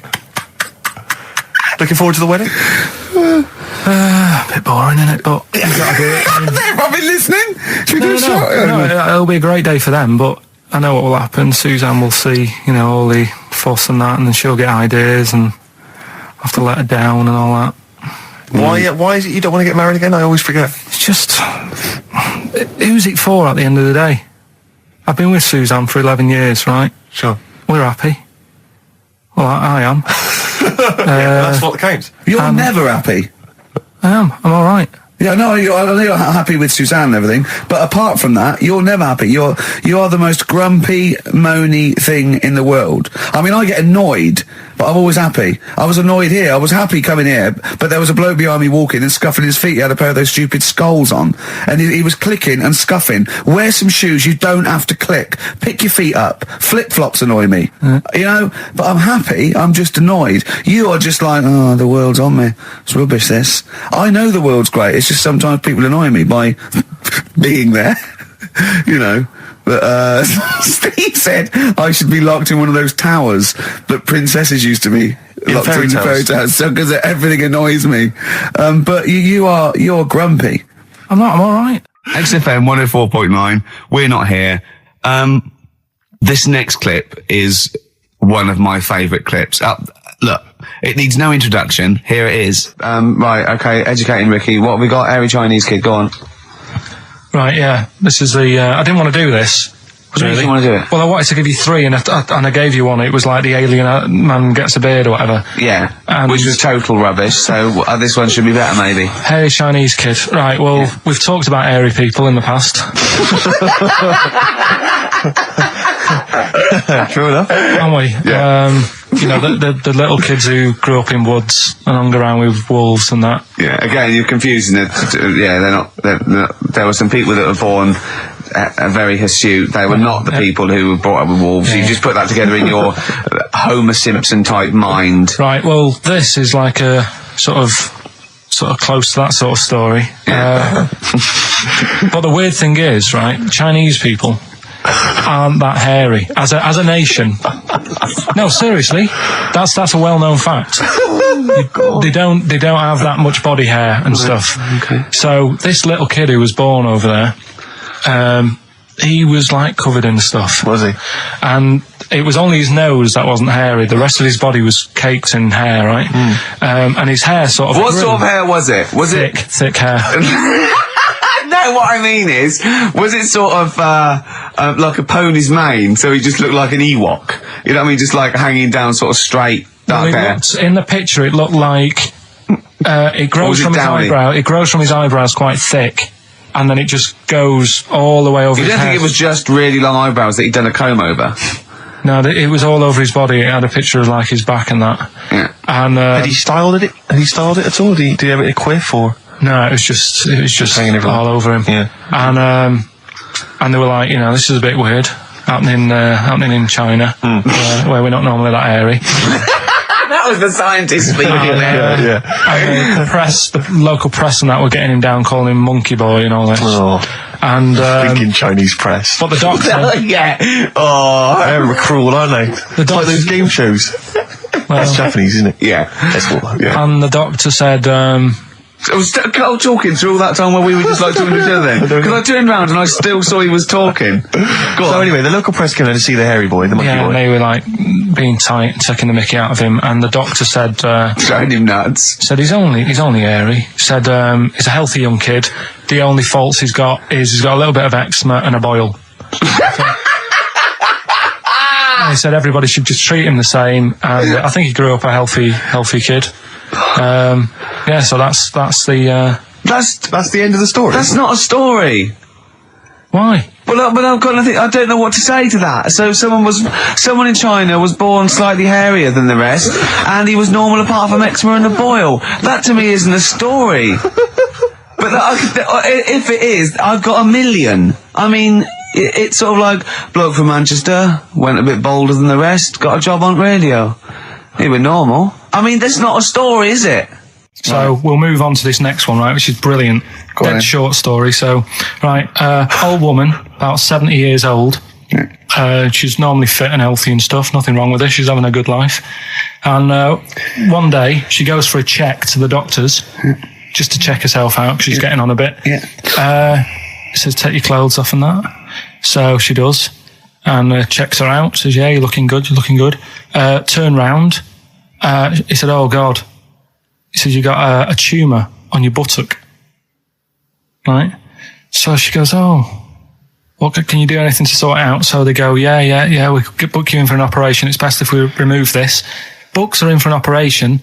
Operation day comes, strip her down and that. They're all stood round, the doctors. Start to operate. It only turns out it's a pork chop that she sat on 5 years earlier, and it had stuck to her buttock. Right, Karl. I can forward you. Listen. Serious. Right, okay, Karl, I'm telling you now, I'm leaving. I'm never doing this show again. No, I'm serious. Honestly. You're talking, I've never had such... What do you mean? You couldn't believe it? No, when I read it, I said, I've got to tell Ricky This woman had a pork chop stuck to her arse for 5 years, you mental case. Of course she didn't. And Karl Pilkington with his brand new show, What's the Song? What song am I thinking? No, I mean... You're nervous about this, aren't you, Rick? I am. You're worried. Well, because I've heard some of these clues before. And they're ramblings... Sometimes they're close to ramblings of a fool. Right? And it really is like those, what am I thinking? Yeah.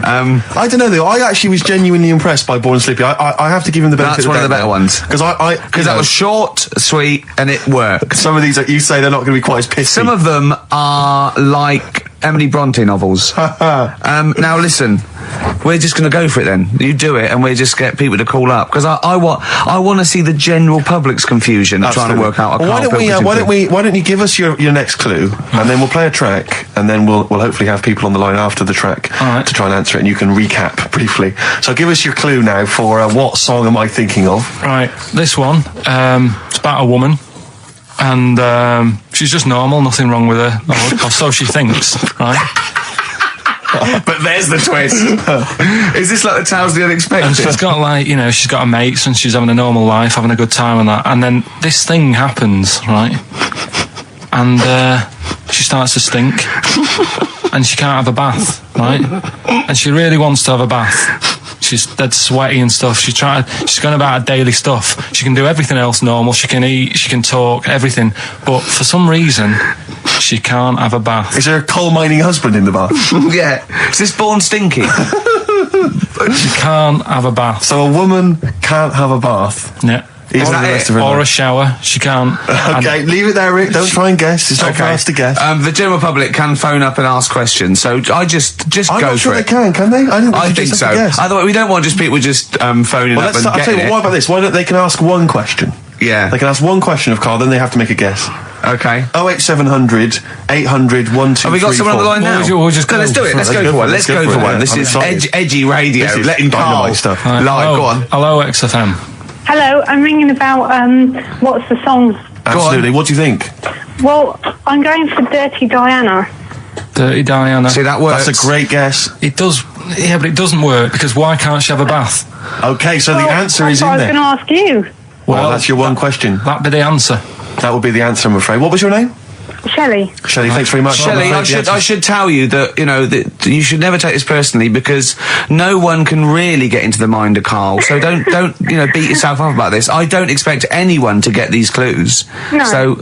So well done. That is a fine guess. Thank you. Thank you. Okay. Anyone else there? Let's hello, XFM. Who's that on the line? It's Chris. Hello, Chris. A question for Karl? Before you give us I haven't thought of a really good question or anything yet. You just want to go for the guess? No, what I thought was, I'm sure Simon Mayo used to do this when he did the breakfast show on Radio 1 years ago. No, he didn't. So you've just pinched this idea, Karl? If you're going to rip someone off, Karl, do not rip off Simon Mayo. I haven't ripped this off. I thought this was a new idea. I was going to do it with sound effects instead, but that's... he used to do that, and he used to get his team to play other characters. You idiot. Well, no, hang on. Not you, Chris. I'm saying you idiot to Karl. Yeah, but nothing's new anyway, is it? So I'm not getting annoyed about it. True. What do you think the answer is? Is it Cornflake Girl by Tori Amos? Good answer. She couldn't have a bath because she'd go all floppy sloppy and then go down the plug hole. Good answer. She'd go all soggy. Yeah. So is it Cornflake Girl? No, it's not, but that's a great answer. It could have been. All right. Okay. You're already seeing the error of this, aren't you? I think this is great radio. I'm really hooked on this. I'm genuinely excited. This is really like that. Those so-called lateral thinkers. A man got into a field and dies. Why? Yeah. He ran out of air. No, not the one I'm thinking of. He was shot. No. That was a good answer. Well, couldn't Simon Mayo sue you or something for doing it? Will you stop? Don't mention that. Yeah. Listen, I think if you're going to steal ideas from someone, it should be a brain box like Mayo. I mean, he's the man. The only example of one I can ever remember here on his show, because I was quite young then, was some people were pretending to tap someone's phone or something, and then they got caught, and the answer was just bugging by whistle because they were genius. That was absolute genius. That's absolute genius. See, Karl, that's the sort of standard you've got to come up against. Thanks very much, Chris. The phone lines are hot. Hello, XFM. Hi, is it Candy Perfume Girl? Is it what? Candy Perfume Girl. Candy Perfume Girl? Yeah. Candy Perfume Girl. Is it? Well, who's that by? Madonna. No, it's... That sounds like an obscure album track. No, Wow. it's one of her songs. Just think about it. She stinks and everything. She's a normal life. I didn't say she was a sweet or anything. But for some reason she can't have a bath or a shower. Is this a big song? Just to give him a clue. It's a bigger song than Candy Sweet Girl. Thank you very much indeed for your guess. It clearly is Thank you. Cheers. Sorry. Okay, one more, then we go to a record. Come on. Okay. Go on. Hello, XFM. Carl. Yeah. Is it High and Dry by Radiohead? High and dry. High and dry. Now that's great. She smells, which is another word for high. She's dry because she doesn't have a shower. Carl, if it isn't that, yours will never be as good as that. He's the winner. Whatever you're thinking of, that clue is brilliant. What's your name, mate? It's Richie. Richard, I mean, you can't beat that. That's a bit too lateral. Don't be stupid. It's perfect. He's made yours into a clever clue. He's made high, she smells, dry, she never gets in the bath or shower. It's not that, is it, Carl? No, it's You not. don't even get that, do you? Not really. Have you ever heard of the word high being used to mean sort of smelly? No. No. Oh, what? That was where you went wrong there, mate. Richard, I'm declaring you the winner, even though that isn't the I answer. don't think Thank we you. should give up this early. Can we Rick. just What? let's play a song and, Let's play a song. give it one more chance, because Yeah. if people think about it, it is really easy. I'm not going to find out the answer now because I've got to go out. Okay, we'll do it very quickly. Stay in for 10 minutes. We're just going to play a new Coldplay track out. Okay, let's play Brilliant. Coldplay and then we'll come Cheers. back with this. XFM 104.9. We're not here. Oh, it is a bit like being Dennis Norden, playing some great moments from the show. I just imagine Dennis Norden one day, sort of just like waking up out of his stupor. He's doing this, and he'd go into the producer and go, I've just seen a couple of my programmes. I just saw It'll Be Right on the Night 18. It's It is terrible. Why didn't someone tell me? Well, we didn't want to upset you because, but I've been doing it way too long. Well, you can just let me go on forever. Well, until you died, yeah. Well, why can't my son take over? Well, he's 80, Dennis. And the jokes I'm doing, they're awful. Why have I got that clipboard? I've written these jokes, they're not funny. There's an audience, they're laughing. What are they laughing They're not at? laughing. They're not laughing. That's canned laughter. Who are those audience? Who goes to an audience for It'll Be Right on the Night? A lot of them are older than you. It can't be right. Do you know we have a 15% fatality in one of your audiences? But I went home at Christmas. I watched one of the episodes. Yeah. I was with my family and friends. I said, watch this, you'll love it. Stony face. No one laughed. They all thought it was Well, it is. Well, why didn't you tell me earlier? We didn't want to hurt your feelings. You're an old man. You may be upward of 102. I didn't realise. Yeah. A quick query for you. This is from Jay. He's got a problem here. He says, my parents won't let me ditch my studies. He's currently reading modern languages at London University. Sure.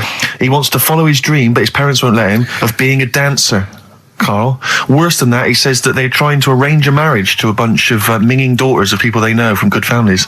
He doesn't know what to do, so he's got the arranged marriage coming along, and he's also got, he basically wants to be a dancer. His parents are forcing him into something more practical. Well, the first thing, right, I don't think Live your dreams? the arranged marriage thing is such a bad idea. Okay. Because I think too many people go on looks, Right. and then you soon get bored of that, and you find out the person who you're knocking about with is actually not your type. Right. Why don't you arrange marriages for people? Well, I'm just saying, right, so I'd say, Jay, go along with that. I wouldn't worry about it. Okay. I mean, if they're really ugly, then, don't go along with it. But if they're half bad, Yeah. put up with it. That's Sure. all right. The dancing, Brilliant. right, That's that solved. Brilliant. I wanted to be a dancer. After I did the boxing, right, I joined a dancing thing just near Man United's ground, right, called Twiggies. Went along, I wanted to learn some moves. How old were you? Well, it was when Michael Jackson was like pretty big, so about 83, 84, 85, something like that, around there. Wanted to do it. When I went, it was shut and it had become like a warehouse for toilet rolls. So in a way, I wonder what would have happened. Sorry. How is that an anecdote about you going through dancing? You've told me before you did boxing for a while, you did dancing for a while. You had a true fight in the boxing. You didn't even get in the. That's not an. Imagine if that was a film. This is a boy's dream of becoming a dancer. Oh, it's shut. Next on. I mean, how is that a story? Yeah, that was Billy Elliot. Do you think it would have won quite as many awards?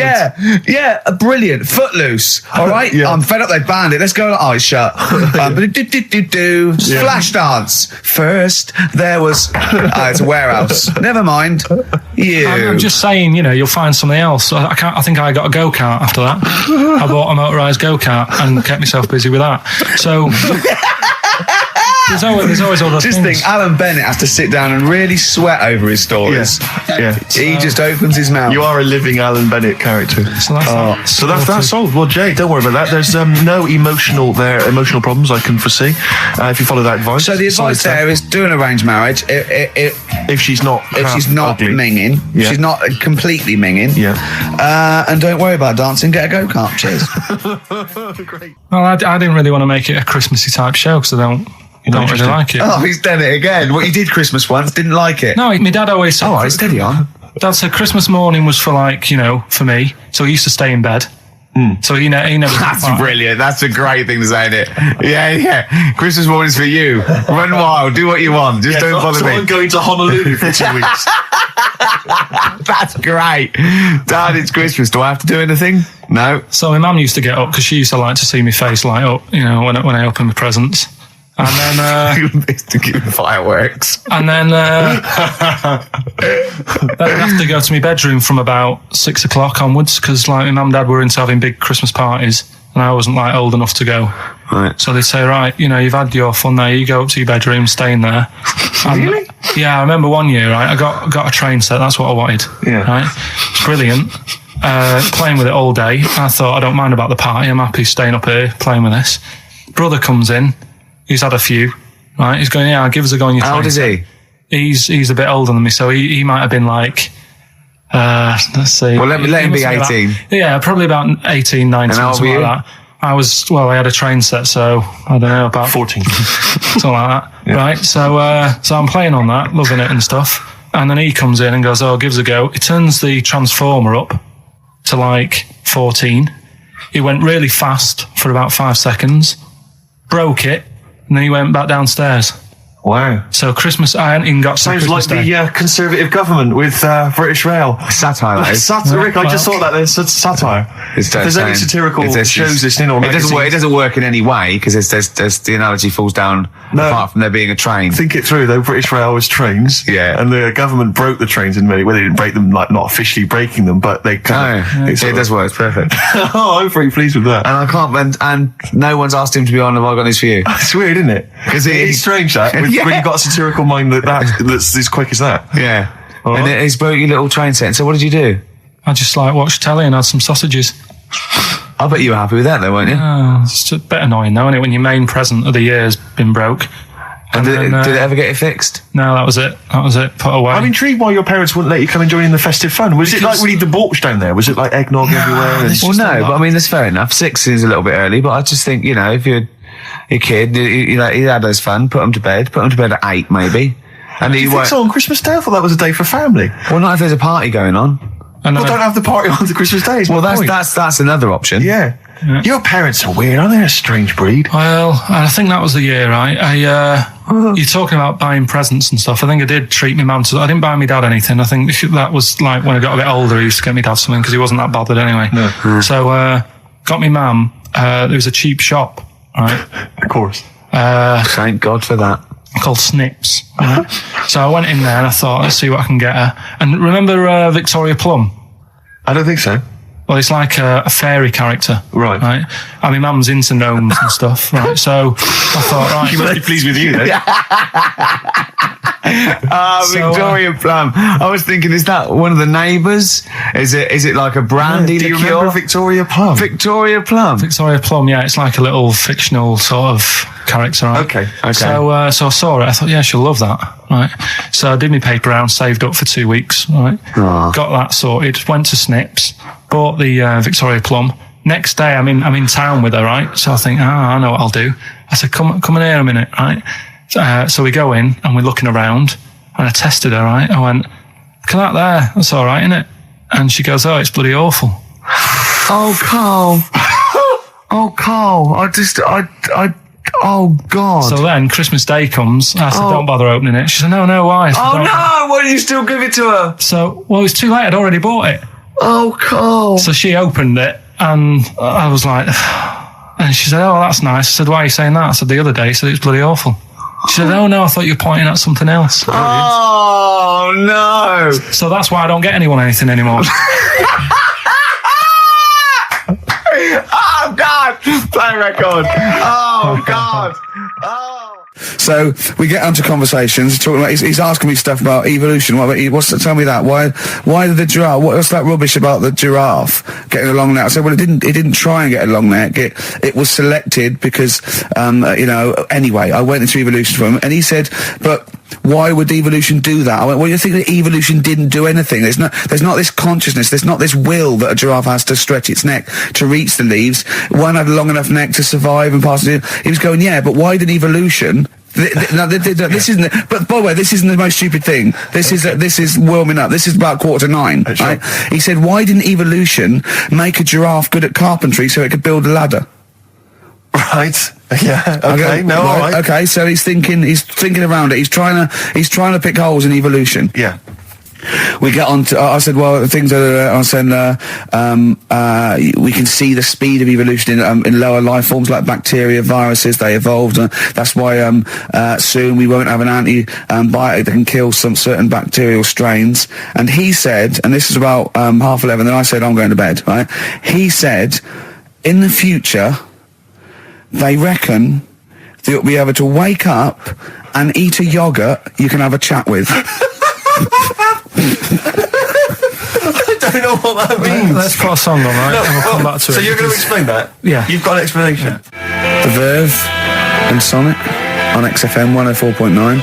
I'm Ricky Gervais, with me Steve Merchant and Karl Pilkington. So let's just get this right. What did Carl say? He's just specifically giving those words again. He said, they reckon, and I said, I'm going to bed. He went, no, really? I said, no, I'm going to bed, Carl. There's no point now, because, it's just like you're talking gobbledygook. You know what I mean? I might as well talk to a pot plant. Yeah. He said, in the future, they reckon, I don't know who they are. Sure. I don't know, people who post things on the internet that he reads. I think the Telegraph. Anyway, complete the sentence. they reckon that in the future you'll be able to wake up. I love it. There's always a little scenario, an embellishment, like this little. Oh, hello, darling. It's your yogurt. Hello. You'll be able to wake up and eat a yogurt you can have a chat with. All right. Well, thanks for that, Rick. I'm looking at you. I'm going to throw that over to Carl now. Right. It's when I was away on holiday, right? I got, I don't normally buy the Telegraph because it's too big and that, innit? So, but they were giving it away for free on the plane, so I thought, Ding dong. might as well have it. Mm-hmm. And I saw a couple of things in it. I thought that would be interesting. I saw this thing about the future, and it was talking about evolution and what have you, right, which I always find weird, because I always think that maybe we've sort of done it wrong anyway. Do you know what I mean? I sometimes think by definition, evolution can't get things wrong. Things change, that it's not successful, it can't pass on its genetic material, but if you're around, it's working. If you're around, it's working. Slugs are as evolved as they need to be. Slugs are as evolved as you and well, me. that's true enough. Yeah. No disrespect, but it works. It works. Sorry, they're but around. anyway, what's your point, Carl? No, I mean, I think we probably would have been better off staying as a fish. Just because there's more water than land, isn't there? Right. And you wouldn't drown. This is why I went to bed. No, I'm thinking of dozing off now. No, but do you know what I mean? From, what was it? It was bacteria, it was fish, mermaid, man, onwards and what have you. So anyway. Oh God! No, there are a few knowledge gaps in your theory of evolution. All right, You generally got it right, though. So I mean, basically, yeah, it went bacteria, fish, mermaid, man. What's next is the big question.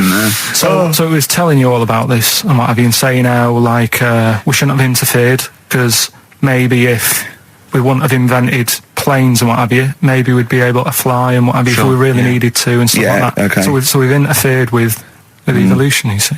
Right. But then it was saying, well, what's the future got? Well, yes, in one way we have interfered with evolution. Yeah, the evolution of the human being in society is changing. It's no longer based on the strongest or the fittest, because medical science can keep us alive long enough. People can pass on their genetic material where without this civilization they wouldn't have been able to. So yeah, there are different parameters, there are different pressures, there are different things that say whether we're going to pass on our genetic material or not. Okay, so in that sense you're right. And that, Rick, as far as I'm aware, has led to a yogurt that you can eat and have a conversation with. So this is what it was saying. It was just saying, we're living in mad times and that. There's a lot of weird stuff going on. One of which is... And the fellow was just saying, with computers and stuff like that, the way it is, we'll be able to wake up, Go on. have a chat with your yogurt and have something to eat. What do you mean, have a chat with your yogurt? Because of the amount of, you have them yogurts already, those friendly yogurts, those bacteria-friendly ones, so this is just a really friendly one. Yeah, they don't... Oh, God! I might burst! Do you know what, sometimes, Carl, I think that we're having a chat with a yogurt. Do you know, there can't be any difference. Yeah, but then I'm always reminded that would be more entertaining. That would be more informative. That was Jane's Addiction. This is the Best Of Show on XFM 104.9. I'm Ricky Gervais, with me Stephen Merchant. Yes. This was a clip show. We recorded this a couple of weeks ago. I hope you had a Merry Christmas. It's not over yet, because tonight at 9:50 is the second part of The Office Christmas specials. It's brilliant. Watch it, and we'll be back next week live. I'm Ricky Gervais, with me Stephen Merchant. Bye. Have a great new year. Class. Rock the Casbah. I love the fact you had at least 3 minutes to get that right. I know. Prepare and get that right. I know, but my mouth was full of Maryland cookies. Yeah. You know, last week, this would blow your mind. He came in, do you know what he'd bought? For himself, about 10 penguins. He buys penguins still. I know. All wagon wheels. Oh, I've never liked wagon wheels. Have you not been a fan? No, but I was sorry about that. It's The Clash and Rock the Casbah. Talking about records, have I told you that time my brother-in-law, he was moving out of his place, and I think moving in with my sister, and I was about 13, and so he was about 30, and I moved in, and he brought round all his records when he was storage to leave them at our house, right? And he had all these old sort of records, 50s and 60s records, and they put them upstairs, and I was looking through them, and it's just all like Elvis stuff and Beatles stuff, and there was a mate of mine who loved Elvis, okay, and he had loads of chemicals. Yeah, he had loads of chemicals, and I was into chemistry, and he said, let's swap me some chemicals for them. So I sort of nicked about 5 Elvis singles, and I got all these chemicals, and then the guilt just hit me. I just thought, well, he's going to notice that. And one night, I just came downstairs and I confessed to my mum. And she went, all right, well, I won't tell him, but you've got to be good. And it's sort of like I was just really, really good for a year. And then I remember when I was about 18, my brother was talking about it. And he said, did you ever play those records I left for you? Brilliant. He told my mum, he said, these are for Ricky. She just didn't tell me. She was sharp, wasn't she? She used opportunism there. Oh, that's genius. And that was it. That's why I was good. But you've never stolen anything since, have you? No, I don't. Except that spate of shoplifting after that to teach your mum a lesson. yeah. Well, I went round and arson. No, I did. I just couldn't believe it. It was terrible. Like when you're born, you're a little baby, wrinkly and stuff. When you get older, you sort of morph into a baby again. And you go through the same phases. So when you're young, you buy singles. You get old, you got nothing to do all day. You got all your pension money. What will I buy? Cliff Richard's on the telly. Here's my video, buy me song. You see, that started off as quite a sensible point, because I actually think they do it. But what was all that alien stuff about when you're born, you go wrinkly and you go wrinkly again? So sometimes you mix like normal things that human beings say with I don't know what. Well, look, when you're a baby, you've got a little bald head, no teeth. You get old. What happens? Are you a philosopher? You're an official philosopher. Because, I mean, it sounds like it. Oh, Carl, play a record. You're a gem. You're a diamond. But we're talking about MTV, right? And I was feeling a bit nervous, wasn't I? About like, the way I look. Right. And what have you. And then I watched a bit of Celebrity Big Brother and all the fuss that Mark Owen's getting, and he's not that good looking, is he? He's a very. I want to be Mark Owen's mate. If anyone who knows Mark Owen or Mark Owen's listening, I want to be his mate. I think he's brilliant. I think he's a nice lad. But what I'm saying is, right, all the girls go mad over him. Yeah. And he's not that good looking, is he? Well, no, he's got to. He is in a certain way, isn't he? That sort of non-threatening. But he's not stunning, is he? Do you know what I mean? No, but no. Well, what's your definition of a stunning? Yeah. Well, who do you like? Someone who you look at and you go, God, they're good. Which looking. bloke do you fancy? What bloke do you think's attractive then? So if I was into men, Yeah. in fact, you can still say a bloke's a good looker without fancying him. Who do you think is attractive? Probably. I mean, it depends what you're looking for. No, just look. Just look. You think there's different looks as well. Of course, isn't yeah. there? Who did you say was attractive? Who did you say was like stunning in your definition? A good-looking lad. Yeah. Good-looking lad. Oh, look at him over there. He's.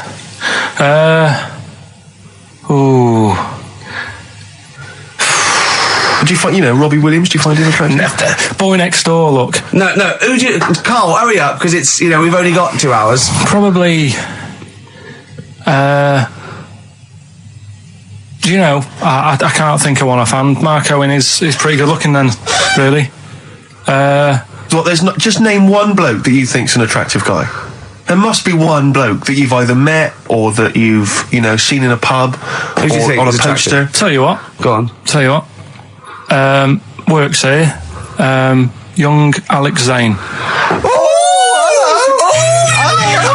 Well, we know Alex, then we can fix you up. Oh, I love you, Alex. You've got so much. I just like the way, the things that interest me, I remember. Things like snakes not having ears and stuff. Yes. I didn't have to read about that. No, you just learnt that. Yeah. You saw it on the telly, didn't you? You saw it on that Ian Wright programme. Yeah. Yeah. And this is what Carl said to me. He said, it's actually, I called Carl up in the week, and Reese was with him. Reese used to be on XFM, and he took the phone, and he went, Carl's worried, I've seen that programme. He said, snakes don't have ears, right? He said, so you can creep up on them and pick them up. And he said, Carl's worried. He said, how'd you ever put them down again? Because then they know you're there. I woke up the other night quite late. Worried about that. And I said to my girlfriend, I said, how do you put a snake down? And she said, what are you talking about? I said, that Ian Wright thing, this guy managed to pick up a snake. And do you know that thing where they clamp its head on a jar to get the poison out? I do now. Right? They did that, but they didn't show you how they got rid of it. And I thought, it could really get nasty, because it's obviously annoyed that you've had its head pressed in the jar. Yeah. Right? They hate that. Now, Especially as it's in front of their mates. when you lift it off, Yeah. right, you've got hold of it. Yeah. If you go to chuck it down, it's going to turn on you. It's going to go wild, isn't it? So, I just wondered. Well, what you do is you never put it down, Carl. Yeah, that's why that bloke has got about 11 or 12 just carrying him. Exactly. Yeah, you never put it down. You sling it. Who cares? You just throw it, don't you, really far. That's not that. I don't think you should throw. But Carl, listen, don't worry. We're not asking you to get involved with snakes. Rick, I sometimes get off at the Tube at Tottenham Court Road if I want to look at the record shops before I come into XFM, and I always cut through Chinatown. Oh yeah. And every time I come through Chinatown, the same thought always strikes me. I always feel like I want to just gather all the little locals, all the little Chinese fellas, just gather them round and just go, guys, in what way is this a town? It's not, is This is not, at best, what you've got here is a novelty street. Yeah, Gerrard Street is not a town, No, mate. it's not a town. You've had this for like 100 years. It's not expanding. Yeah, yeah. You can't just call it Chinatown and claim it's a town. If I was them though, and you did it, I go, what are you talking about? It is a town. It is a town. It's What- our in what town. It is a town. It's our town. We got all lots of stuff. Where's your church? Where's your mayor? We got a betting shop. Not enough. It is. See, all you've got here is restaurants. No, that does not a town make. no. Got a little supermarket with snacks. What does it sell? Snacks. Specifically, I would imagine crackers. Yeah. Do you want to buy a dragon? Do you want to buy an ornamental dragon? If I wanted to buy one, this is where I would. Do you want to buy a gold dragon? Is it made of gold? No, it's made of plastic, but it's sprayed gold. Do you want to buy that? It's not a town. It is a It's town. not a town. Yeah.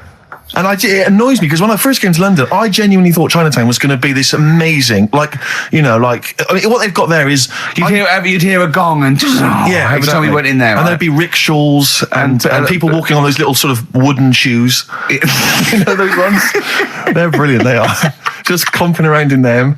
But nothing. It's nothing. It's just, yeah, exactly. Yeah. It just reminds me of, have you ever been to any of those sort of museums? You tend to have them up north where they've got like, you sort of sit in a little cart and it sort of rides you through kind of, I don't know, it might be, Newcastle, the Victorian era. Yeah. Can I have half a pound of those sweets, please? Exactly. Of course you can. If there were some animatronic men, it would just be an exhibit. Yeah. Although their concession to being 100 years ago is that there's some scales in the shop and there's a horse outside. Yeah. That's it. That's it. Exactly. Yeah. Yeah. The traditional sounds and smells of old England. And the voice of going, of course, there was no television. Exactly. Amazing. Yeah. Amazing. Brilliant. Yeah. Welcome to Chinatown. Ding, ding, ding, ding, ding, ding, ding. So it's not, it's a good point. Is that a piece of traditional music? Ding, ding, ding, ding, ding. Yeah. Is that some traditional Chinese music, or is that music that someone in this country wrote, thinking it sounded like Chinese music? I think it was the Vapors, wasn't it? Oh, is that what it is? That? Because it sounds so, that's the music, isn't it? But are you sure they didn't take that from some other source? It's that pentatonic scale, isn't it? What is it called? It's the black notes on the piano. Right, that's the one I can play along with EastEnders. Yeah. Do you know what I don't get with it? Go on. Chinatown. Yeah, Chinatown, because I always walk through it on the way to work. A couple of things annoy me. First of all, I think it's bad business, just because if you've got a Chinese restaurant, put it somewhere where there isn't any others. It's a good point. Yeah, but it's also a community. They're not just a theme park for other people. I remember going out one night with Suzanne and some friends, and you got there and there's so much choice. It's that dilemma of, forget it. Well, not really. Specifically, do you fancy Chinese? Well, no, but why don't you go to the one with the dead ducks hanging in the window? That's my favourite. That's the other thing as well. It's like, normally you put your good stuff in the window. If that's what's in the window, yeah. Yeah. And the other thing that annoys me, walking through it today, there's always lard on the floor. What, in the street? In the street. It is, honestly. I'm scared I'm going to slip over. It's because all the restaurants and that. But why is it? That's another point. Well, it's not oozing out of the restaurants. No, but why is it? I don't know what they do. Careful. Listen, no, but why is That's why they used to wear those little wooden shoes. No, okay, we've got... No, but the thing is as well, they try and wash it with water, which doesn't work with lard, and it's like oil. Famously, yeah. You know what I mean? Even I know that. Yeah, you got to scrub it. So, you think sorted that out. Yeah. You think they'd know, wouldn't you? Yeah. All right. Anyway, thanks for your thoughts on Chinatown, Carl. It's the best of. You've been voting in all week, sending your emails. So here's the clips that you wanted. All right, so here's the first bit. What's the best job you've ever had still, Carl? Talk like basis. It is still paper round. Is it still the paper round? Yeah. That's ridiculous. No, it was good though. If you look at it, like, you know, what I liked about it, you're your own boss. No, you're not. You're not your own boss. No, the news agent is your boss. All right. But then once you get out and you've got your papers and that, you're on your own. You want as long as you deliver the papers exactly to the places he said you are in the time he said. Yeah. It's freedom, isn't it? Any jobs you wouldn't do? I just thought of one that you wouldn't do. Go on. With your sort of mild homophobia. Well, I'm not. Proctologist. What's that? Basically sticking your finger at other people's arses. Right, well, I wouldn't do that now. Why have you got to do that? What do you mean, why have you got to do that? Why does anyone need that doing? Because they've got to look if they've got an arseache or something. Which trainee doctor makes that their speciality? Do you know what I mean? That must be, right, we got a place for proctologists, and it's you, Meadows. You came last. Oh, seriously, what? I'm not the arse doctor, am I? Yeah, you came last. Oh, I'm a bum GP. I can't believe it. Yeah, you got to, I can't believe this. Yeah. I remember, I was on I don't know if this is alright to talk about. I mean, it happened, so, you know, not worried about it. It's alright to talk about. Everything's alright to talk about. But I was on the train, right, coming from Manchester back to London, right? Yeah. And got on it. It was like a Friday night, and it was heaving, you know, like the last train is and all that. And absolutely chocker, right? Yeah. So I'm walking through the carriages, thinking, oh, is he in his seats anyway? Anyway, everyone's like, it's heaving, right? It's people stood up in the doorways, you can't get in the toilet and all that. There's not going to be any chair knocking about. So walking through, and anyway, I see this one empty chair sort of in front of me, right? I think, oh, why ain't anyone sat there, right? I'll just rush to that, get to that, I'll get myself a seat, plonk myself down, right? And sort of turn round, you know, see who I'm facing, you know, see who you're sort of having a chat with. Little fella there, right?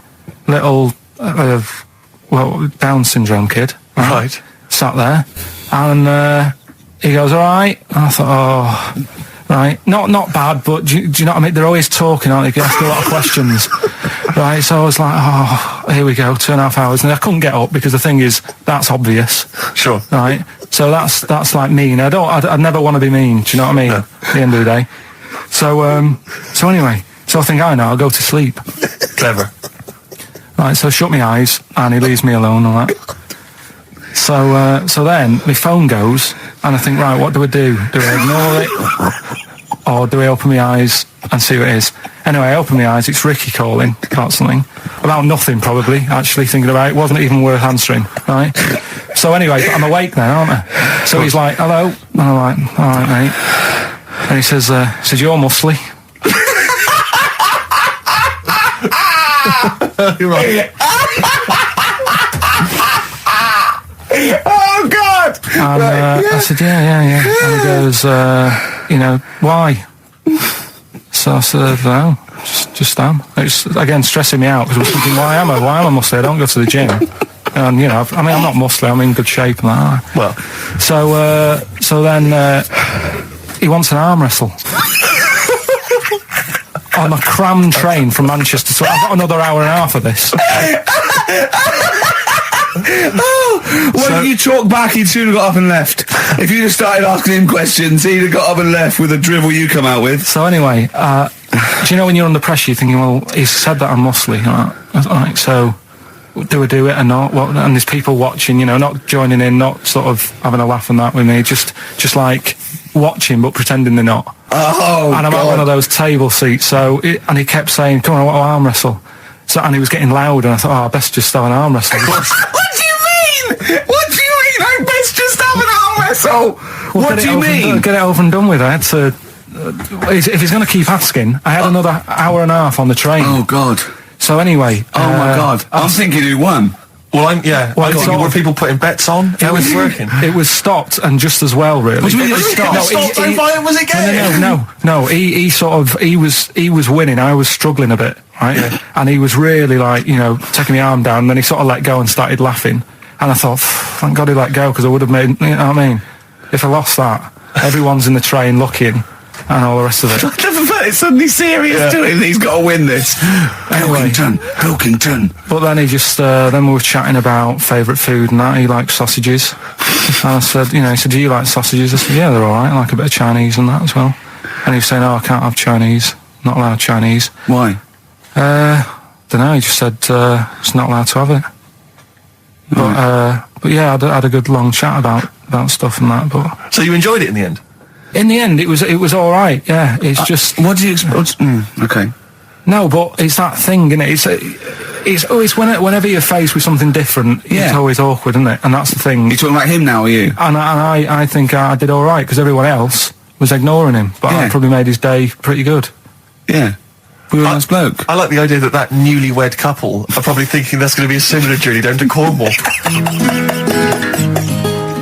Karl Pilkington in the chair now. The talked about, the acclaimed Educating Ricky. Right, well, just in case anyone's new, doesn't normally listen. Yeah. Basically, I'm educating Ricky.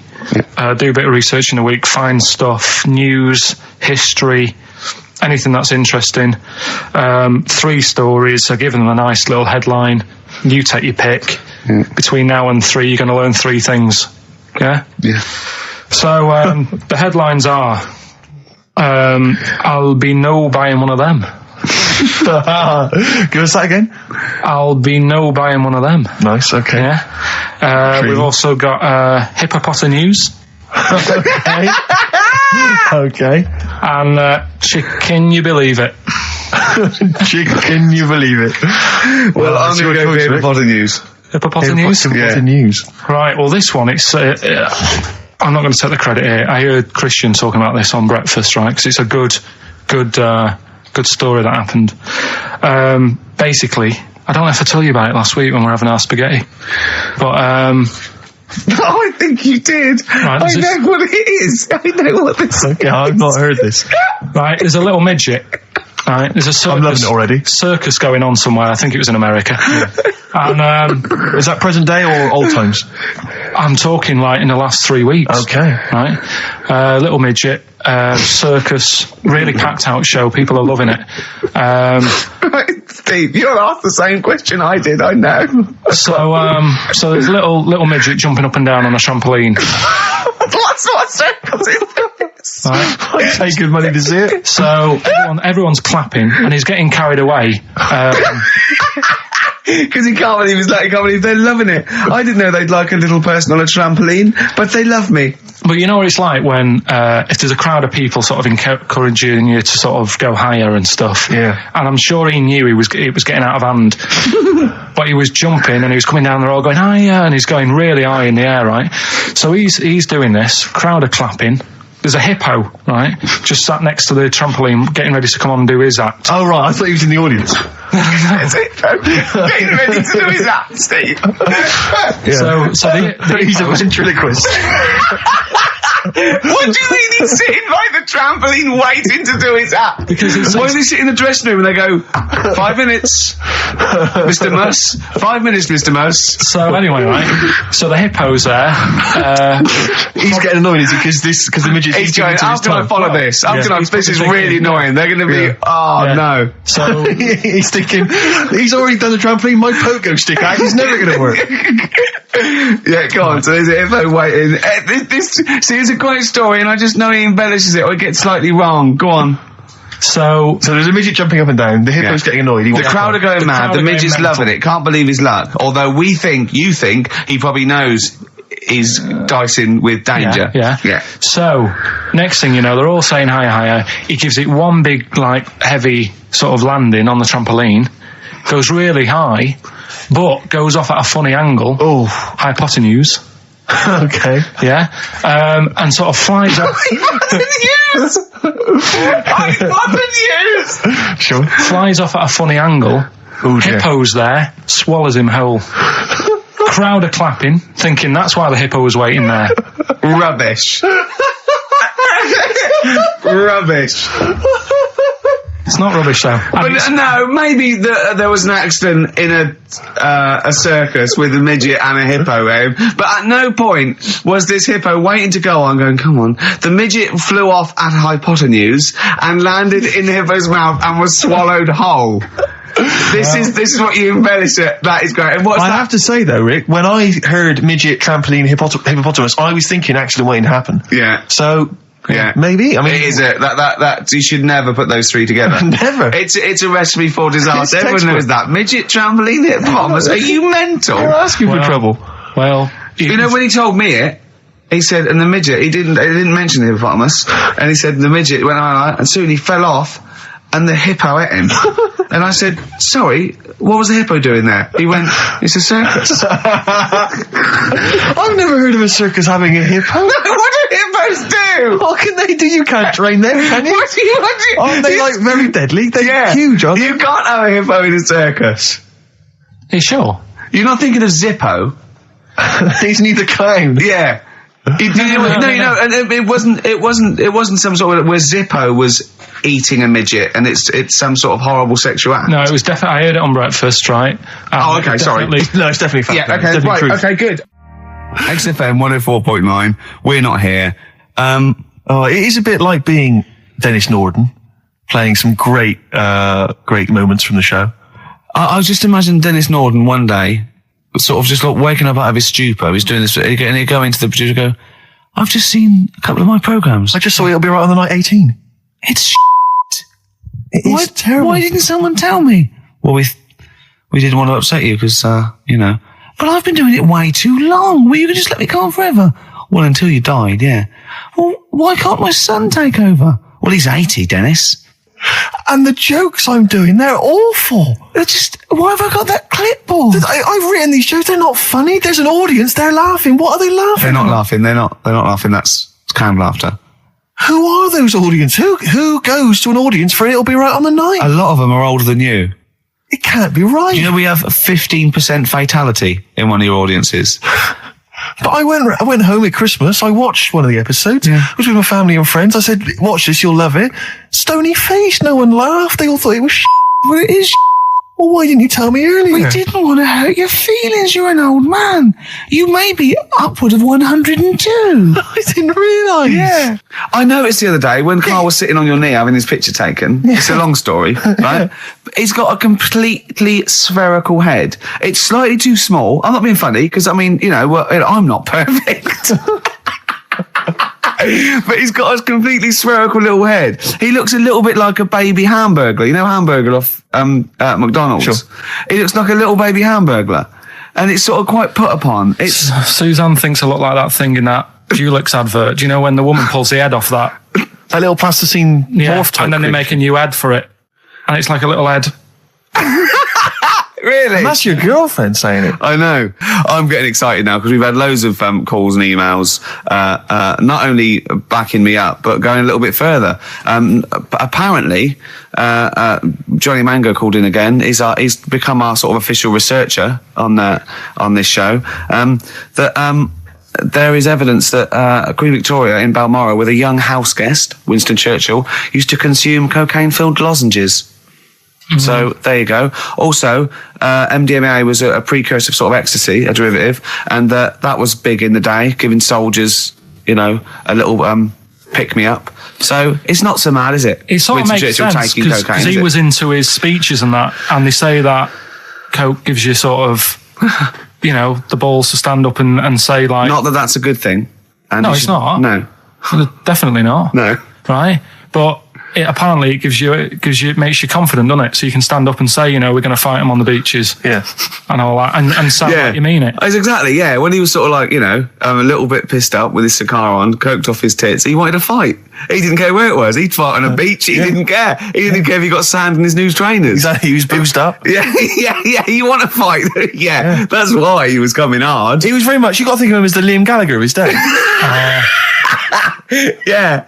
Oh, dear. Bad. Are we allowed to talk about this? I mean, I don't mean in terms of referencing drugs, but are we allowed to, is this like libelous to Winston Churchill? One, Or you his can't family? libel the dead. Yeah, but Two, can you- it's is that only in America, maybe? I'm asking, and we're not saying, two, I think you're probably going to do also a fair comment.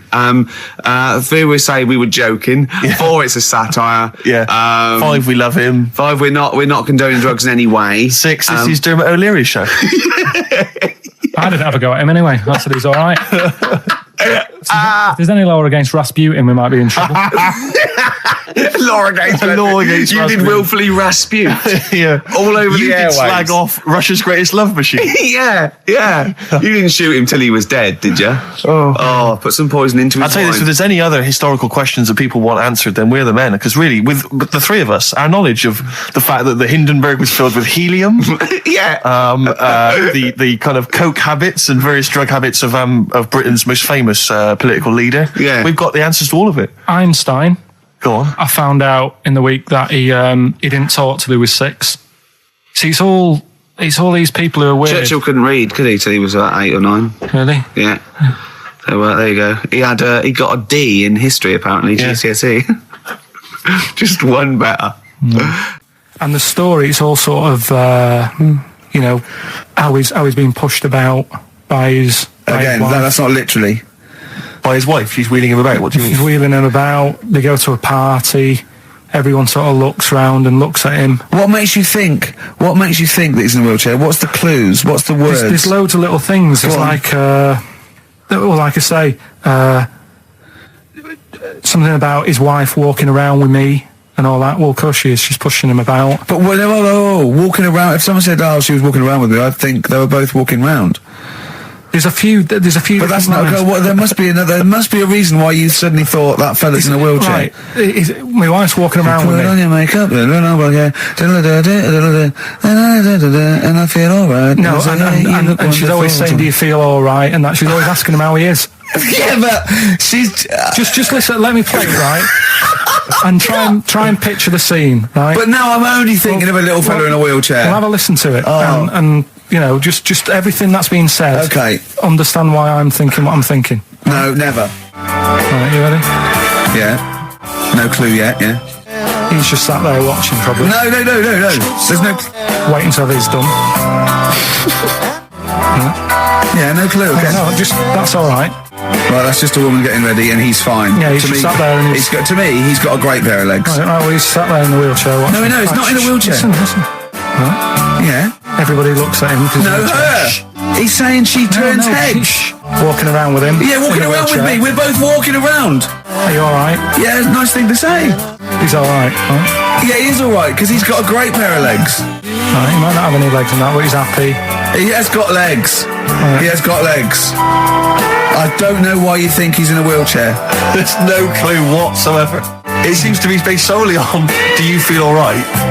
Yeah. Which she's you just only saying say that because they're together at a party. Maybe he doesn't know anyone else there. Leg. Right, just hang on. So he can't drive. because he's drunk. Probably he's had a great time. He's been dancing. Puts him to bed. Because he's drunk. Wow. Is he though? He's turned out the light. His hands work. Is that it? Yeah, there's no clue. But the thing is, that's what I'm picturing. But that doesn't mean it happened. You picture people that are half man, half moth. It doesn't mean it's possible. Do you know what I mean, Carl? What you think is usually not true. Suzanne is totally right. There is no reason. I have never, ever thought that Eric Clapton was singing about a little fella in a wheelchair. And the one clue in that, there's two, isn't there? Are you alright? Well, let me say that, little cripple. Right, and, I'll give her the car keys. Oh, well, why is she driving? He ain't got any legs. Pushing him around and that. No, pushing him around. Well, so he'll do one more next week then. Could do that again, it's Oh, fantastic.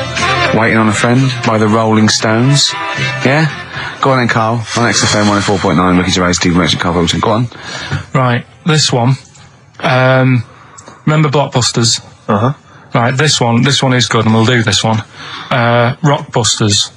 And remember how Bob Holness used to give you a letter? Yeah. And it'd give you a question, and the answer to that question is that letter. Yes. Right, well, it works like that. So if I said to you, we'll test it out on you, Steve, right? Right, welcome to the show and that. Hello. Let's play, right? And I say, right, your first one is W. Mm-hmm. And the cryptic clue, because it's done like crosswords. Okay. So not quite like Blockbusters. Well, this young man prepared for his death. And it's a W, so the answer. And it's not always going to be like our sort of music, it can be any sort of music that's out there. So the W is the name of the answer. I understand that, but is the answer always the band name, or is it? Yeah. It's always the band name, is it, or the artist? Yeah. And so would the W be the surname, or would you have both the initials if it was someone's name? Would Elvis Presley be EP? Don't get annoyed, Carl. These are questions that I knew would be asked. I know because he tested it on me. So you've got to tell him. Well, That's you the know point. the rules. If it was Elvis, I'd probably do E. No. Give him the answer. Give him the Right, answer. did you hear the clue? No, give me the clue again then. So the letter is It is a W. cryptic clue. It's The clue's W. fine. Listen, but- and the go on. clue is, this young man prepared for his death.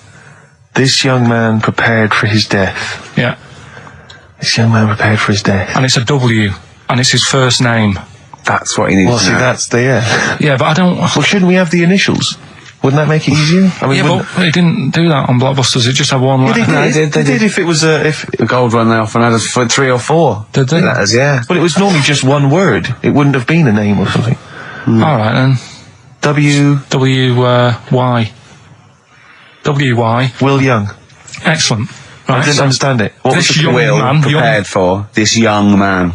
So he's sort of mixed, sort of cryptic. Yeah. But I mean, you know, that was a good effort. That's better than Yeah. usual. No, it's that is better than It's not usual. bad, is it? So do you want to play? Let's play Rockbusters. Yeah, Rockbusters. All right. Sam, Hello? is it sounding all right today? It is. It's just about. Right, cheers. That is worse. Right, then. Good. And so we've got Sam on the line. Who else have we got there? So we've got Tim as well, haven't we? Hello. All right, Tim. Tim and Sam. Right, You sound quite similar, lads. Could one of you affect an accent or something? Which one's Tim? Yeah, it's me. Okay, which one's Sam? It's Sam. That's slightly deeper. Bit Slightly deeper, deeper, yeah. Sam, yeah. And they're not against the clock anyway, are they? So it doesn't really matter. I suppose not. So I think Steve just wanted a bit of variety. Okay. you understand the rule, lads? Can you explain them to us?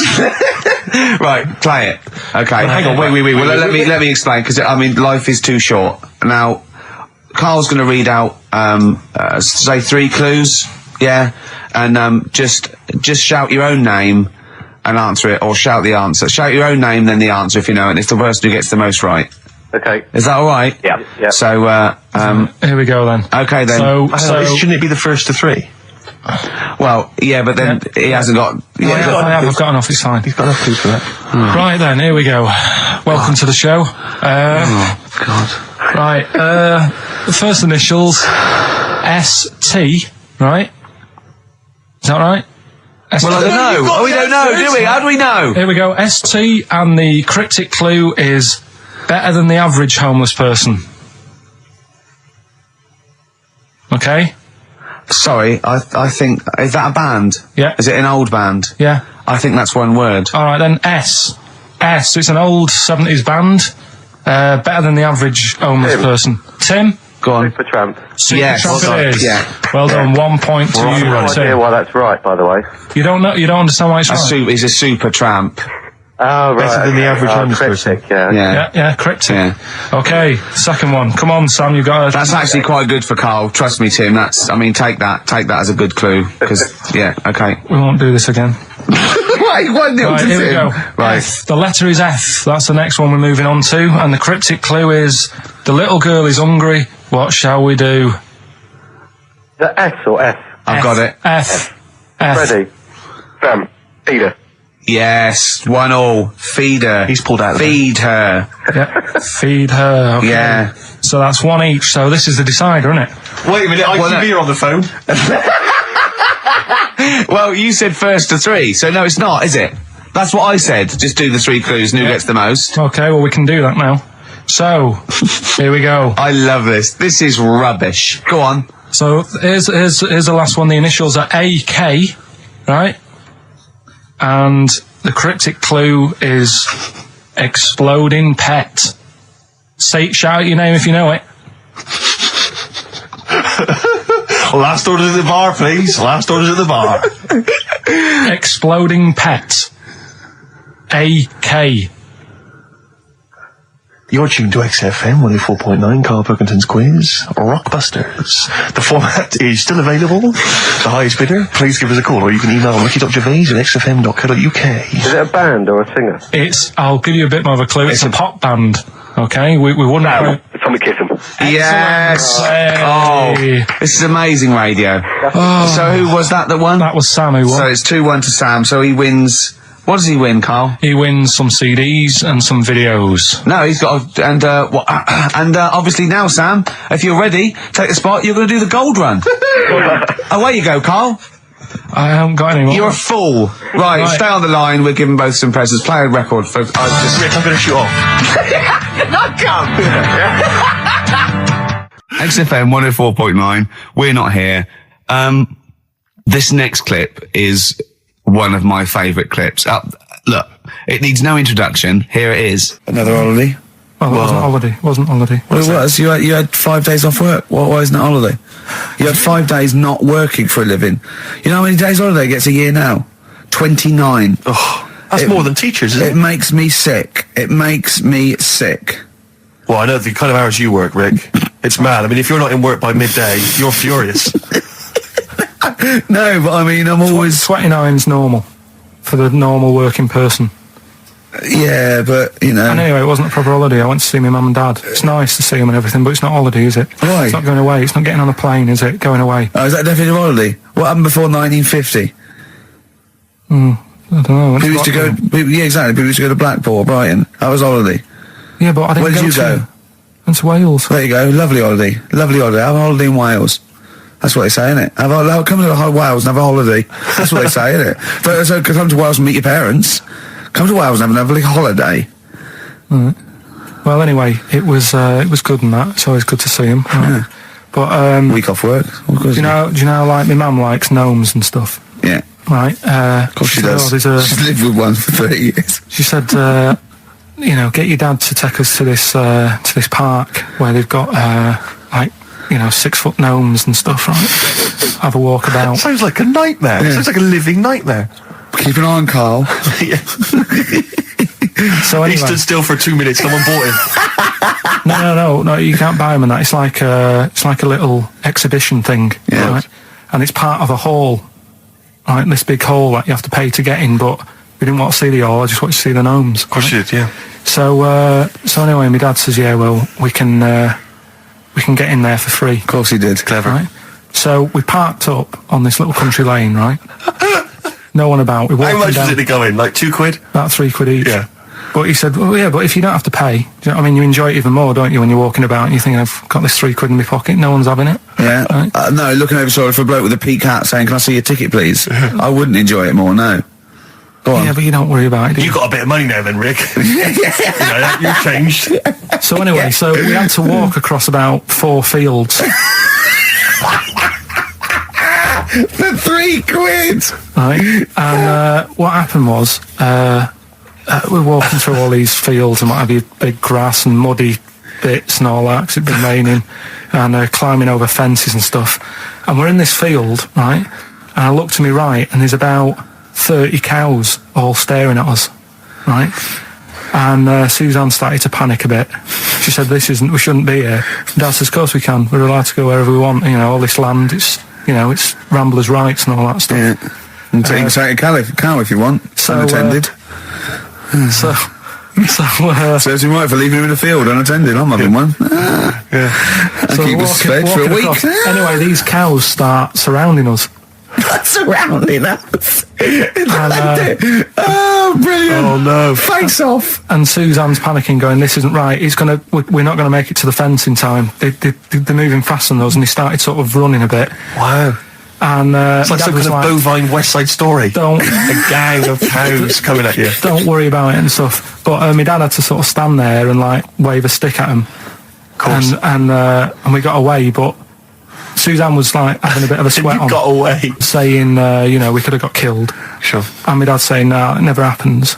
And I just wondered if it does, if there's a risk of... Yeah, it is rare, but there's been a couple of cases of being trampled by cows. They're not aggressive, they sort of run through you. Well, they're aggressive if they've got a calf. They did have kids. What? You had kids with them. Kids, yeah. That's a goat you're thinking of. Yeah. Maybe they were trying to sneak into the gnome thing, and they were worried that, like, if too many people did it, like, they thought some cows, we can just sneak in. They were trying, no one's expecting cows. And the cows were going, walk upright like you're a human. Don't walk upright. They thought you'd blow their cover. Yeah. Yeah, people have been killed by cows before. Yeah, that was like the highlight, and then... So when you arrived there, you were presumably covered in mud, looking like something that had just come from Glastonbury, staggering around this exhibition. It wasn't that bad, it was just like a woods, and it had like a funny sort of funeral, like a graveyard thing. Right. Yeah. With bodies sort of hanging out the ground and that, and we had these 6-foot gnomes. Right. And then we just set off again, walked back. But sure this wasn't a dream? No, it was good. And called up Ricky, I said, right, are you about? Have a chat and that. So he said, I'll just come round, it's a nice day. Have a drink and what have you. So I got round there about 6:30, right? Go up to his door, knock on his door, right? He stood there with his tackle out. Oh. Yeah, what did you make of that? What was wrong with that? What do you mean, what's wrong with that? Why were you looking at it? Why were you looking at it? I tried not to look at it. But again, you're always sort of attracted to it, aren't you? Kind of like... I've never been attracted to another man's tackle. I don't know what you mean. You can't help but have a little sly look. Especially when it's there. When you ring the bell, and I mean the one on the door, right? And that's hanging out. And does he dress to the left or the right? It was to the left, right? Yeah, it was left, yeah. Just popped it out of my shorts for him. Just popped him out of the shorts. Should have seen the state of him. Shorts on, no top, cigar. Looked like someone out of The Sopranos. It was a mess. Yeah. And then, we sat on the balcony drinking wine, didn't we? Did you pop it back in, or was it... Yeah, I popped it straight back in. I got the laugh. Sure. I got the laugh I wanted. Yeah. He walked in, he went, it's not that hot. Straight away. It's not that hot. Oh, brilliant. Then, was that knob news, or is there more? no, it's got more knob news. That's just a taster. Just a taster. Listen, let's play some adverts, let's play some great music, and maybe we should have some early knob news. Early knob news coming up. XFM. Do you believe in God, Carl? Don't know, I don't really worry about it. It was ages ago, wasn't it? So, if he's about, whatever. Not that bothered. Adam and Eve is pretty interesting though, isn't it? It's not, well, how is it interesting? He made man out of dust. Then just because he could, he's having a laugh. Then he made her out of one of his ribs. Again, he'd like to vary it a little bit. Then they had 2 sons, which gave rise to the entire human race. What was going on there then? What would have happened if they didn't get on? That's interesting. Sometimes with pandas, they don't fancy the other one, do they? They go, well, that's my choice. One. You've brought me one panda from Lisbon Zoo, and I've got to shag that. What if I don't fancy it? What if they bring in a right slapper? Do you think What if it's the equivalent of like Love Island, Well, I whatever it's imagine it called? was like Celebrity Love Island. Yeah, and they're going, I am not shagging that slapper. Every panda in the world has seen that dirty old mott in magazines. Why am I meant to mate with it? I've got some dignity. Are you talking about Adam there or Panda? Was that? Either is fine, I suppose. Bad Do you think that Adam had any say when God was making Eve? Was he saying, "Can make the boobs a bit bigger, would you?" And then, I'm a blonde guy. I'm into blondes, really. I mean, I don't know. Did he have any input, or was it just? I don't know. Well, I suppose It was one of his ribs. I know, but it's probably restricted. You go, well, I'm working with a rib, Adam. Give me a break. There's only so many things I can do. Well, he was probably in kind of intensive care, wasn't he? With the whole. They go, well, I can't just keep making the boobs and things bigger because their legs will get short. I don't mind short legs. Yeah, make the legs longer. I don't mind no legs. I don't mind no legs. As long as the boobs are sizable. I tell you what's weird though, Steve, right? Everyone's heard of like Adam and Eve, yeah? What's the surname? Yeah, where'd they get their post from? Unbelievable. One of my uncles, right, Tattoo Stan, he's just caked in them. Right. I don't think he's my proper uncle, but it's just like my dad's got Tattoo Stan! No, my dad's got That's a province in Russia, isn't it? my dad's got loads of mates who. When like, you say he's not your names. proper uncle, Do you know, like when Just a bloke who someone used to comes hang around around, with the all school? right, Uncle Stan. Yeah. Do you know what I mean? And my dad had loads of mates like that. There was John the Screw. right? So he either works in a prison or he likes to have sex. Cabbie. Cab driver. Okay. There was Jimmy the Hat. I don't know where he Jimmy did. the Hat. Yeah. And, Did he wear a hat? No. No. There was Fred the Veg. You sure he wasn't a relative? Sorry. Fred the Veg used to get us like big bags of potatoes and that. Fred Veg, okay. And there was Tattoo Stan. Right. And he was just caked in them. And I used to always look at him thinking, why have you done that? I must have only been like, 6 I or suppose 7. if you're born with a name like Tattoo Stan, Exactly. you're destined, aren't you, were really? they like a 1950s gang? I'm worried about... I'm worried Who were doing a about... bank job? What was his name? The Hat? What was his name? Jimmy the Hat. I'm worried about Jimmy the Hat. Yeah. Not having a hat. I don't understand Are it. you sure he didn't have a hat? Not when I met him. Did he ever wear a hat? I didn't see him that much. Do you think it was a joke, like, when your mate's sort of like, 8 foot and huge, you call him Little John or Tiny? Do you think... Well, the fact that he never wore Yeah, a they hat. went, hold on, I've noticed something about Jim. Go on. No hat. And I go, oh, true, let's call him Jim the Hat. Jimmy the Hat, yeah. But my Uncle Stan, he had like loads of them. He did them himself. Oh dear. And it was always that thing. God. What was it things like? He had like the cross. cut here, Cut here, on made the in neck. Britain. And if you're going to do them yourself, I'd say at least make sure you're sort of a good drawer. Yeah. And don't do it in the mirror so it comes out backwards. Well, that was the other thing. But like, I remember he did. Names are all right. He had like all his kids' names down his arm. And, what are they called? Yeah. oh, God, it's Tattoo Stan Jr. Yeah. and Paul shits the bed. I'm trying to. Oh, Wobbai Kate. yeah. But he had.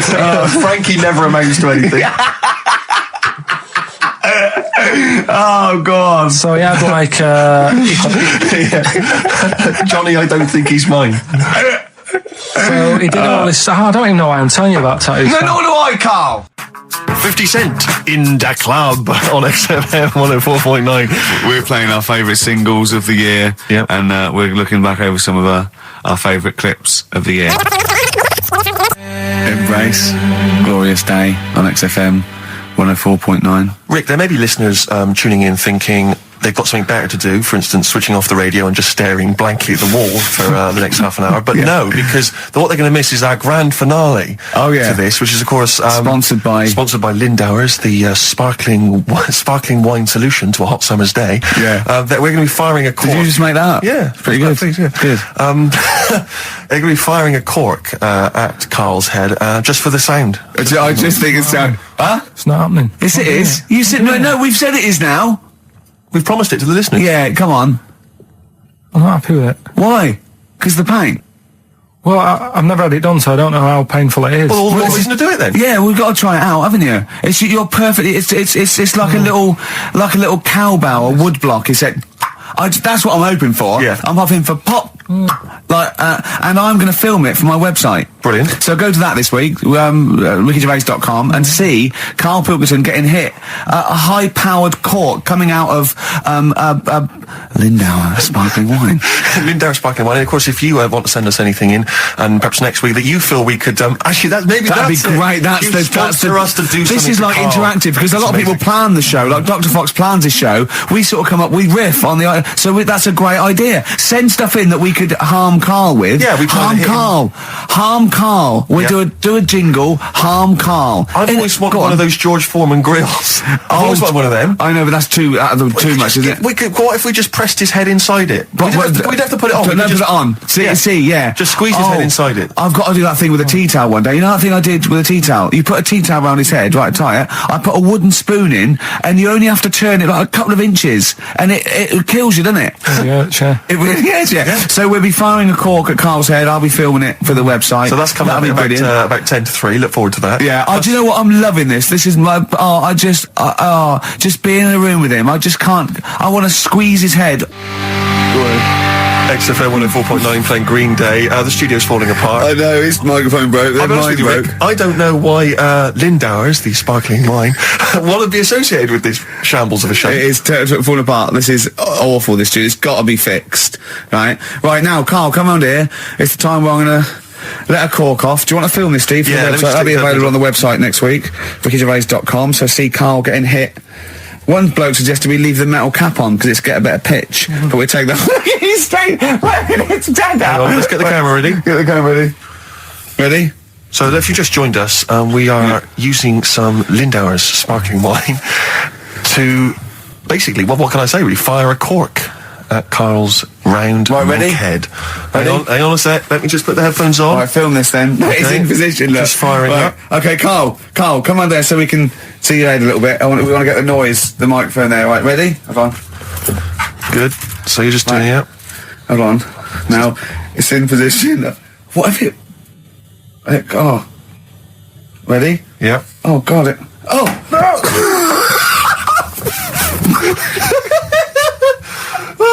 It's like Jackass. Did it hurt? Did I hit me? What do you mean? Did it hit you? I saw just. It went off. It went off course. Did it? Just glanced. Did it? Right, Lindauer, so you're going to send us 8 more bottles, please. Yeah, we're going to get this right. Wait, what were you thinking during the quiz then, when the questions were coming out? What were you thinking of? Well, what it was, right, just before the quiz started, I had to go to the toilet, right, because the rule is, right, people who don't go to it, once it starts, phones off, no more toilet. They take it dead serious, don't they, right? Yeah. So, I went to the toilet. Now, I'm not being out of order here, it just got me thinking, right? I went to the toilet, the gay fella in there, right? There was a gay fella in there. Gay fella in the toilet. Now, how could you tell? How did you know? Just typical, everything about it, right? Everything about it, right, yeah. Oh.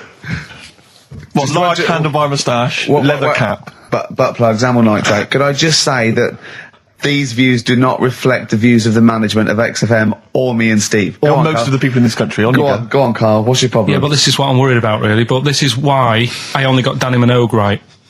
Right? Because this was floating around my mind. Went to the toilet. Now, go into the toilet. They have like men's cubicle and they have women's cubicle. Yeah. Now, without sounding out of order, is it wrong for me to think gay men should have their own little cubicle? Call in. They should have their own. Well, not cubicle. You mean an actual toilet, I suppose. When I was at the urinal, Yeah. normally, you know, there's a fella there, and then you go, all right, and there's no pressure. But I couldn't go. I was thinking, should I wait? If I go into the toilet, it'll look obvious. Yeah. I had loads of pressure, and But this was what were going you on. worried about? Sorry. What were you concerned about? Viewers? I'm so Well, sorry. it's like, right, listen, when I was a kid, right, and it's all right for you to go into women's toilets when you're a kid. It's like, oh, it's a bit cute, right? As long as you're not, like, over 15 or something, right? Right. But when I was a kid, I went into a toilet, and women, when they use their little cubicles, they don't shut the door. Some of them just sit down on the toilet, Yeah. right? And you see everything. And, no, seriously, that's probably one of the first times I saw, like, a woman. Yeah. That, right? And my Auntie Nora when she was staying over. What happened with your Auntie Nora? She was, she's into wearing caftans. Into wearing what? You know, caftans. Oh, yeah. What are caftans? Big, bellowy sort of dresses. Right. And, yeah, I used to sit on the floor at home in front of the telly. Sure. She was on the chair behind. Yeah. She did a bit of a sort of a Sharon Stone scene. Oh, God. Yeah. Did you see it? There was no underwear. No. What age were you? What was it like? What age were It you? was like a ripped tennis ball. What? Right, we're off air. Either that or put us in for the Sonys. Okay, what's the next one? What's the educating Well, Ricky? I don't know. See, like I say, I was looking around and there's stuff that is interesting. Right, I was looking on the web. But there's no point.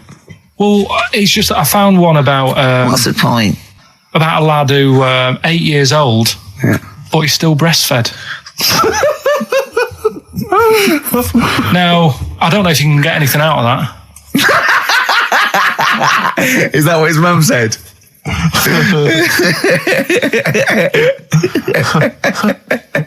So, What do you mean? I don't know if I can get anything out of that. You don't need to. No, it's just that, you know, Where did you read that? that was on the internet. Oh, well, yeah.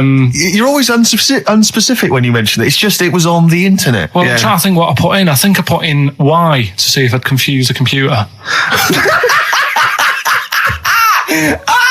And then- Go! You are. No, I did, No, honestly. I did a search, put in why, and he came up with funny things that, like, why is this person doing that? Why is that?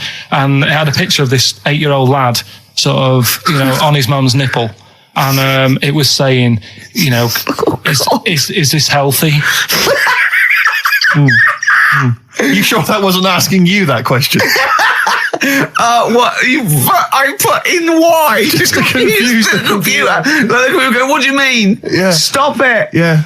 Oh, look, yeah. Last week, I was walking home with him, and I went, he was saying something stupid, and I went, I've got a competition for next week. Let's do a phone-in, and it's called Karl Pilkington, Genius or Fool. Yeah. Right? And he went, no. I went, why not? He went, well, it'd be confusing, because they say there's no difference between genius and being a fool.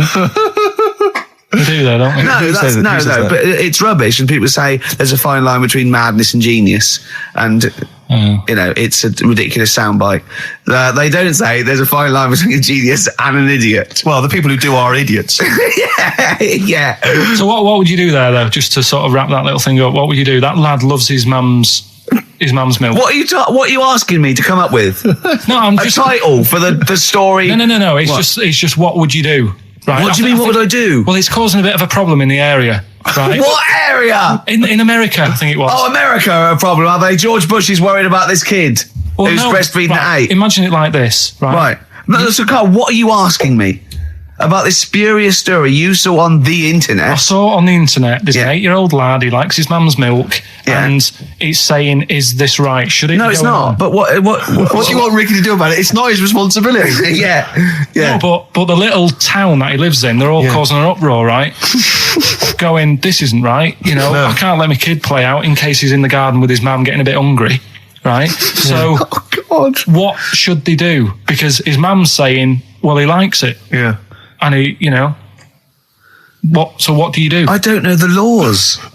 No, but I'm not asking you to sort out the laws. I'm just saying, if you lived in that neighbourhood, what Yeah. would you say? If you went up to him and said, look, everyone's getting a bit fed up with this, look. I'd say, what would I do? What do you mean, what would I do? what are you asking me? Right, it doesn't matter. No. What are you asking me? What are you asking me and Steve and the I'm public? just saying, say if you live next door to this woman, Yeah. right? The kid's hungry, 8 years old, he's out playing on his bike and he goes, Mum, I'm getting a bit peckish, and he goes, all right, son. She whops one out. And he starts having his milk, right? You live next door, you're putting your washing out and you see this going on.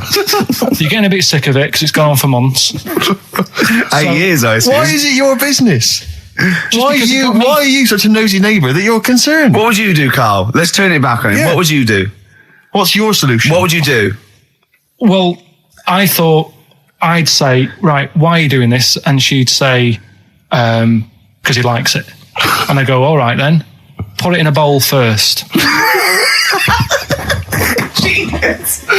And you think that would sort that out? No, because I was thinking about the whole thing, right? And you do that when you're a baby and everything's all right, innit? Yeah. No one bats an eyelid at a little baby having a bit of milk from its mum's breast, right? Yeah. You'd almost say it was natural. But you grow out of it. It's like you don't see. It got me thinking about things you don't see. And you don't see.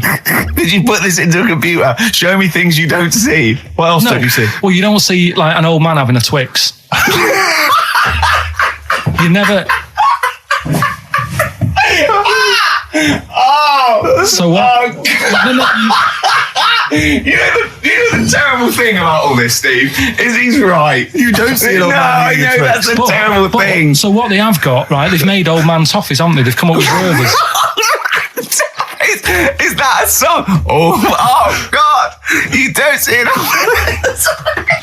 So they've got their Werthers, right? Yeah. So, Look at him. You think Forget he's it. giving a lecture at Oxford? it's not going anywhere. No, go on. Sorry. Go on. I'm What? just saying. Right. You grow out of things. Yeah. And the old man, I'm sure when he was a kid, he'd have a Twix. Yeah. But now it doesn't look right. So he's having. It doesn't look right.